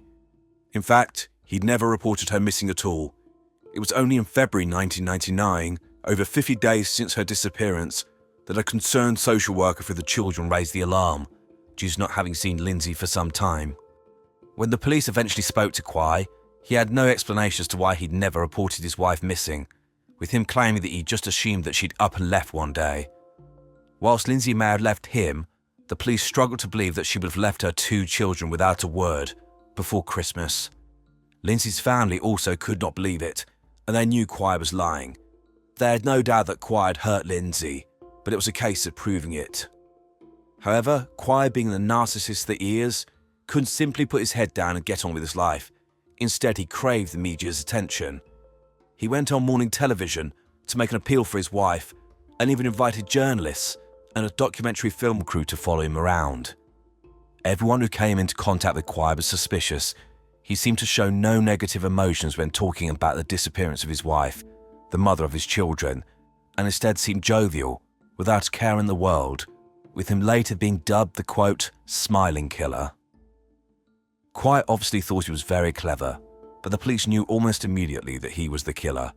Remember, the police had information which was not available to the public, including calls to 999 about the various reports of domestic violence that Lindsay had been subjected to. They'd also spoken to her friends and family, all of whom pointed the finger directly at Kwai. In early February 1999, Kwai made a claim that he'd seen Lindsay locally in the market and in a BMW being driven along. The police checked and found no evidence of this. However, what they did uncover was that since his wife's disappearance, Kwai had been forging her signature in a benefits book so he could withdraw her money. On February the 27th, 1999, he was arrested on suspicion of murder and fraud. The police didn't have enough evidence to charge Kwai with murder, but charged him with fraud, and he was convicted and given community service. I think the police were trying to psychologically intimidate Kwai, showing him they knew he had done it and were not going away, and that it was only a matter of time. A terrible part of this story is Lindsay's family having to continue to interact with Kwai on a regular basis because of the grandchildren. For 18 months, Lindsay's parents, including her father Peter Wilson, who made his feelings about Kwai clear, had to knock on the door of the man they knew killed their daughter at the home where she'd likely been murdered in order to collect the grandchildren. Kwai claimed that when the truth was revealed and he was exonerated, that Peter would owe him an apology. Kwai was reveling in the attention he was getting and using any opportunity to spin his web of lies, trying to portray himself as the victim, the concerned husband who had been abandoned by his wife, who was being persecuted by society. However, the attention always had to be on Kwai's terms, and after a year of being in the spotlight, Kwai was apparently sick of all the attention, and so gave an interview, which was published in the papers, stating he no longer wanted the attention of the press. So, you have a man being followed around by a documentary film crew who's so sick of the media attention that he had to go to the papers to tell them to stop publishing stories about him. Clearly, the opposite is true. I believe that, after 12 months, Kwai was not getting the attention he was craving, and so had to reignite attention by claiming that he didn't want any further press coverage. I'm sure he was hoping that, by saying, "Don't look at me," people would be more fascinated and feel compelled to pay him more attention. Kwai's particular nemesis in the police was Detective Superintendent Jeff Sloan, who stated, quote, "He almost goaded me by going to the media. I just felt he was an egotist in exploiting the situation. He started to revel in his own notoriety." Kwai would antagonize the police, including sending DS Sloan a Christmas card with a bottle of hair dye with a note stating he should, quote, "get rid of the grey bits to have more confidence." We're all human beings, and if someone pisses us off, we naturally will expel more energy to try and bring that person down if we know they're ultimately in the wrong. Antagonizing a senior police officer who knows your secret and who has the whole weight of the police force behind them is not a smart move. This shows the complete delusion and narcissism of Mitchell Kwai, believing he was so clever that he could stick 2 fingers up at the authorities and they would not come after him. He was wrong. The walls were closing in on Kwai, and this clip appears to be his last interview before his downfall, where again, he is the victim, and he wishes the viewer to see that front and centre.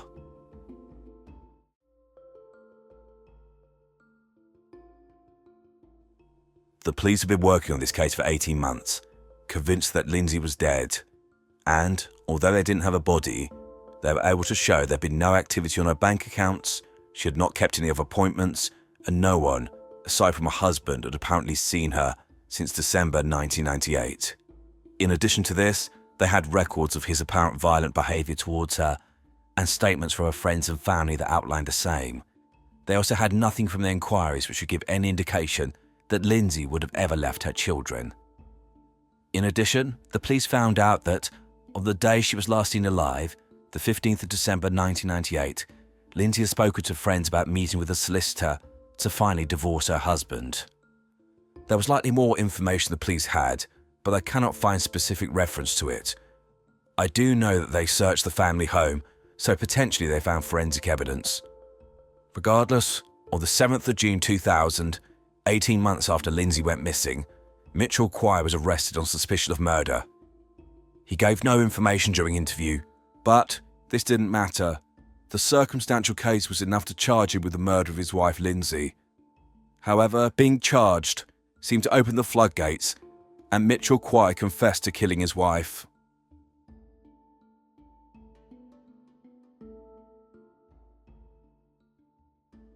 Based on his confession and evidence collected by the police, they were able to determine what had become of Lindsay Quay. Specifically, it appears that in the early hours of December 16, 1998, Lindsay informed Quay that she was leaving him. They had an argument, and Quay grabbed Lindsay round the neck and strangled her to death on the living room floor. This was while both children were in the house, lightly asleep in their beds. Afterwards, Quay placed Lindsay's body in their bedroom and closed the door, placing towels at the foot of the door to stop the smell of decomposition.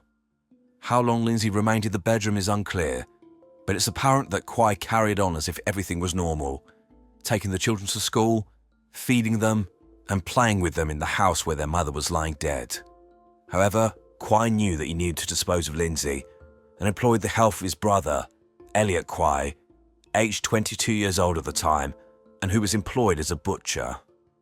Within the bathroom, the Quay brothers cut up Lindsay's body, removing her arms and legs, as well as her head and hands. Her body parts were then deposited around various sites in Southport, with her torso being dumped near a roller coaster at Southport Pleasureland. Her arms and legs were found dumped in a bush near a railway line. Her head and hands were disposed of in a landfill, but unfortunately were never recovered by the police. On June the 9th, 2000, Quay agreed to show the police where Lindsay's remains had been deposited.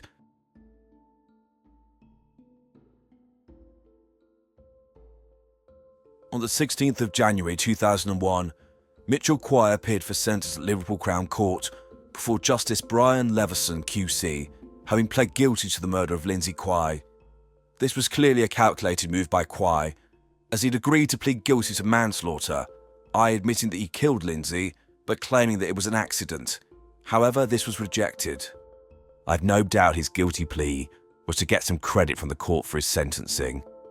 Justice Leveson described Quay as, quote, an evil cynic, and stated, quote, you killed your wife as long ago as December the 16th, 1998, in circumstances which I accept were not premeditated.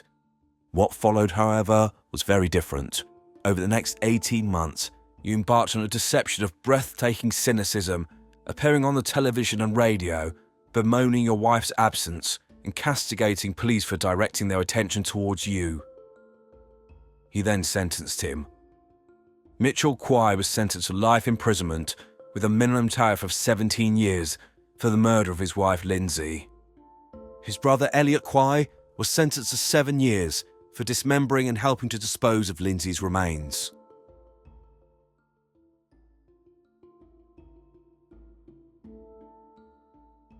Mitchell Quay appeared to show no remorse for his behaviour whilst he was in prison and was still obsessed with himself.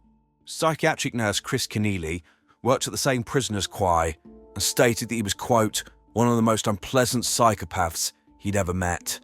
Chris stated that Quay would become excited when his image appeared on television and would ask staff whether they'd seen his various appearances. Chris said, quote, he seemed very disappointed. He expected that everyone in the prison would now recognise his star status, and he also expected to be treated as the celebrity that he felt he was. He was very upset that this did not happen. Kwai first became eligible for parole in 2017, and this was denied. Lindsay's daughter Robin released a statement after this decision, which read, quote, "It makes me feel a lot safer knowing he won't be getting out, and it's a little bit of justice for my mum, although nothing that ever happens will be enough justice.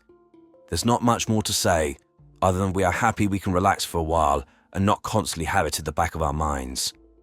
Kwai again applied for parole in May 2022, but this was again refused by the parole board, who had ongoing concerns about his risk and him taking drugs in prison. The decision letter from the parole board stated, "Some concerns have also emerged about his conduct in relationships with friends, professional staff and other prisoners. Reports gave examples of instances where he'd acted on grievances and been aggressive towards others. There were also some concerns about his involvement with drugs in the prison. Professional staff have identified the need for further interventions to address Mr. Kwai's risk in relationships and the risk of violence if he became preoccupied with a specific problem, struggled to deal with it, and still lacked the capacity to be in full control of his emotions." So, Mitchell Kwai, now aged in his mid-40s, remains in prison, having served 22 years so far. The knockback from the parole board in 2022 means he's likely to have another hearing in 2024. The outcome of this hearing will inevitably be publicised, but it seems that the parole board still have significant concerns about this man and its risk of violence, so he's likely years from release.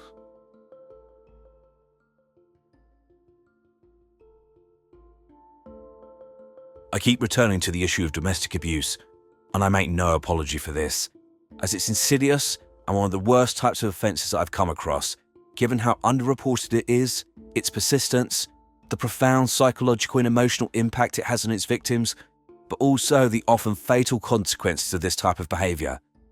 As I've said in a previous video, 2 women a week in the UK are murdered, either by a partner or a former partner. This is over 100 a year. In the US, this number is around 70 a month, so approximately 840 women a year, which is a staggering number. This is not to forget men who are killed by their female partners, but the opposite dynamic is obviously more common. During each of these videos on domestic abuse perpetrators, I hope to give a little more insight and understanding to their behaviours, warning signs, and also give advice. With regards to the template I've spoken about before, domestic abuse perpetrators almost always have significant issues with abandonment and self-esteem, with them feeling that, because of how they perceive themselves, they will inevitably be abandoned, something they cannot cope with, and so they seek to control their partner to ensure that this does not happen. This includes physical and non-physical actions, which are used to gain and maintain control over their victim. A common exhibited behaviour is violence, with this being used to put the victim in fear if they defy the perpetrator's authority, demonstrating to them who is in charge, making them feel powerful.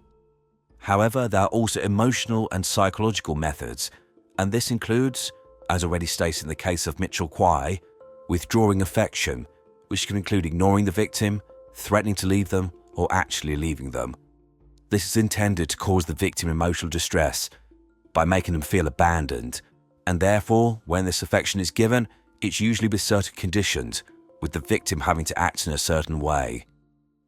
This, though, is just a pantomime. The perpetrator relies on the relationship, and everything they do is to make sure they are not abandoned. There is an horrific hypocrisy in the behaviour of domestic abuse perpetrators. They feel they can act in any manner they want, but if their victim does anything they don't like, even something they themselves have done, they will be punished. In the case of Kwai, even though he'd repeatedly left the family home and abandoned Lindsay and the children, when she dared to try and divorce him, he would not accept this, and I've no doubt he killed her as a way to exert ultimate control over her by taking her life, ensuring that she would not leave him and be with anyone else. Domestic abuse perpetrators tend to consider their victims as objects, which they can use any way they want. This is not to say they don't care about them on some level, but their needs and wants take priority. However, Mitchell Kwai is not one of these people. He's clearly a man who saw Lindsay as nothing more than his possession, with him referring to her body as a, quote, carcass. In addition, his demeanour through all the interviews is not that of a grieving husband. He's smiling and joking. He has no empathy or concern for what he's done. including the fact that he's robbed 2 children of a mother. Mitchell Quire is clearly a predator. I think this was shown initially in the relationship with Lindsay, which brings us to our first learning point. Specifically, domestic abuse perpetrators will often form relationships with people who they believe are vulnerable in some way, and therefore more easy to manipulate and control. With Lindsay, she was very young, aged only 17, 5 months pregnant, and her partner had just broken up with her. I believe that Quire saw an opportunity and swooped in like a knight in shining armour, apparently saving Lindsay from having to go through raising a child on her own. They got married in 5 weeks, and this is a massive warning sign. Domestic abuse perpetrators will often progress relationships extremely quickly in order to make it more difficult for their victim to leave, and also to place themselves in a position where they can more easily control them. This can include moving in with a partner quickly, getting them pregnant quickly, as well as getting engaged or married soon after the relationship has started. All of these tactics, in the perpetrator's mind, strengthens the link between the pair, with them believing that if they're living together, or a man and wife, or have children together, their abuse is more likely to be tolerated, and a victim will not be able to extricate themselves quickly from the situation. Unfortunately, it is all too common for perpetrators to use these same things to maintain control and punish their victim if the relationship does come to an end, including using child contact to monitor their former partner and potentially turning the children against their mother. Mitchell Quire's complete lack of regard for anyone but himself is not only shown by the murder, but his behaviour afterwards. It's clear that he filled the deep, dark hole of insecurity inside of him by using the media to get himself attention. There was no concern about being caught, but instead it was about manipulating others to give him sympathy. Poor little Mitchell. Your wife has gone missing, but of course you are the real victim. The fact that this need for attention extended to him wanting the media to see him, whilst he was directing the police to his wife's remains, in my opinion, is indicative of his underlying psychopathy, with him having no conscience, no remorse. It's clear that Mitchell Quire wanted attention whatever way he could, whether this was as the innocent persecuted victim or the vicious cold-blooded killer. It was all the same to him. Perhaps this cold lack of any sort of conscience is what the parole board detected, and which is stopping him from being released. However, regardless, the end of this video should not be about Mitchell Quire. It should be about the beautiful young woman whose life he cruelly snatched away, and the 2 children who had to grow up without their mother. It's also about Lindsay's family, who had to wait so long for justice for their daughter, and, given the condition of her body, were not able to say goodbye properly. In a heartbreaking postscript, Lindsay's brother, Peter Wilson, committed suicide soon after Quire's imprisonment in 2001. He was just 24 years old. The coroner's inquest showed that he'd taken his life because he'd struggled to come to terms with the death of his sister and was unable to process his grief. I hope both he and Lindsay are at peace, and that the family, including her children, have been able to move on from the horror inflicted on them.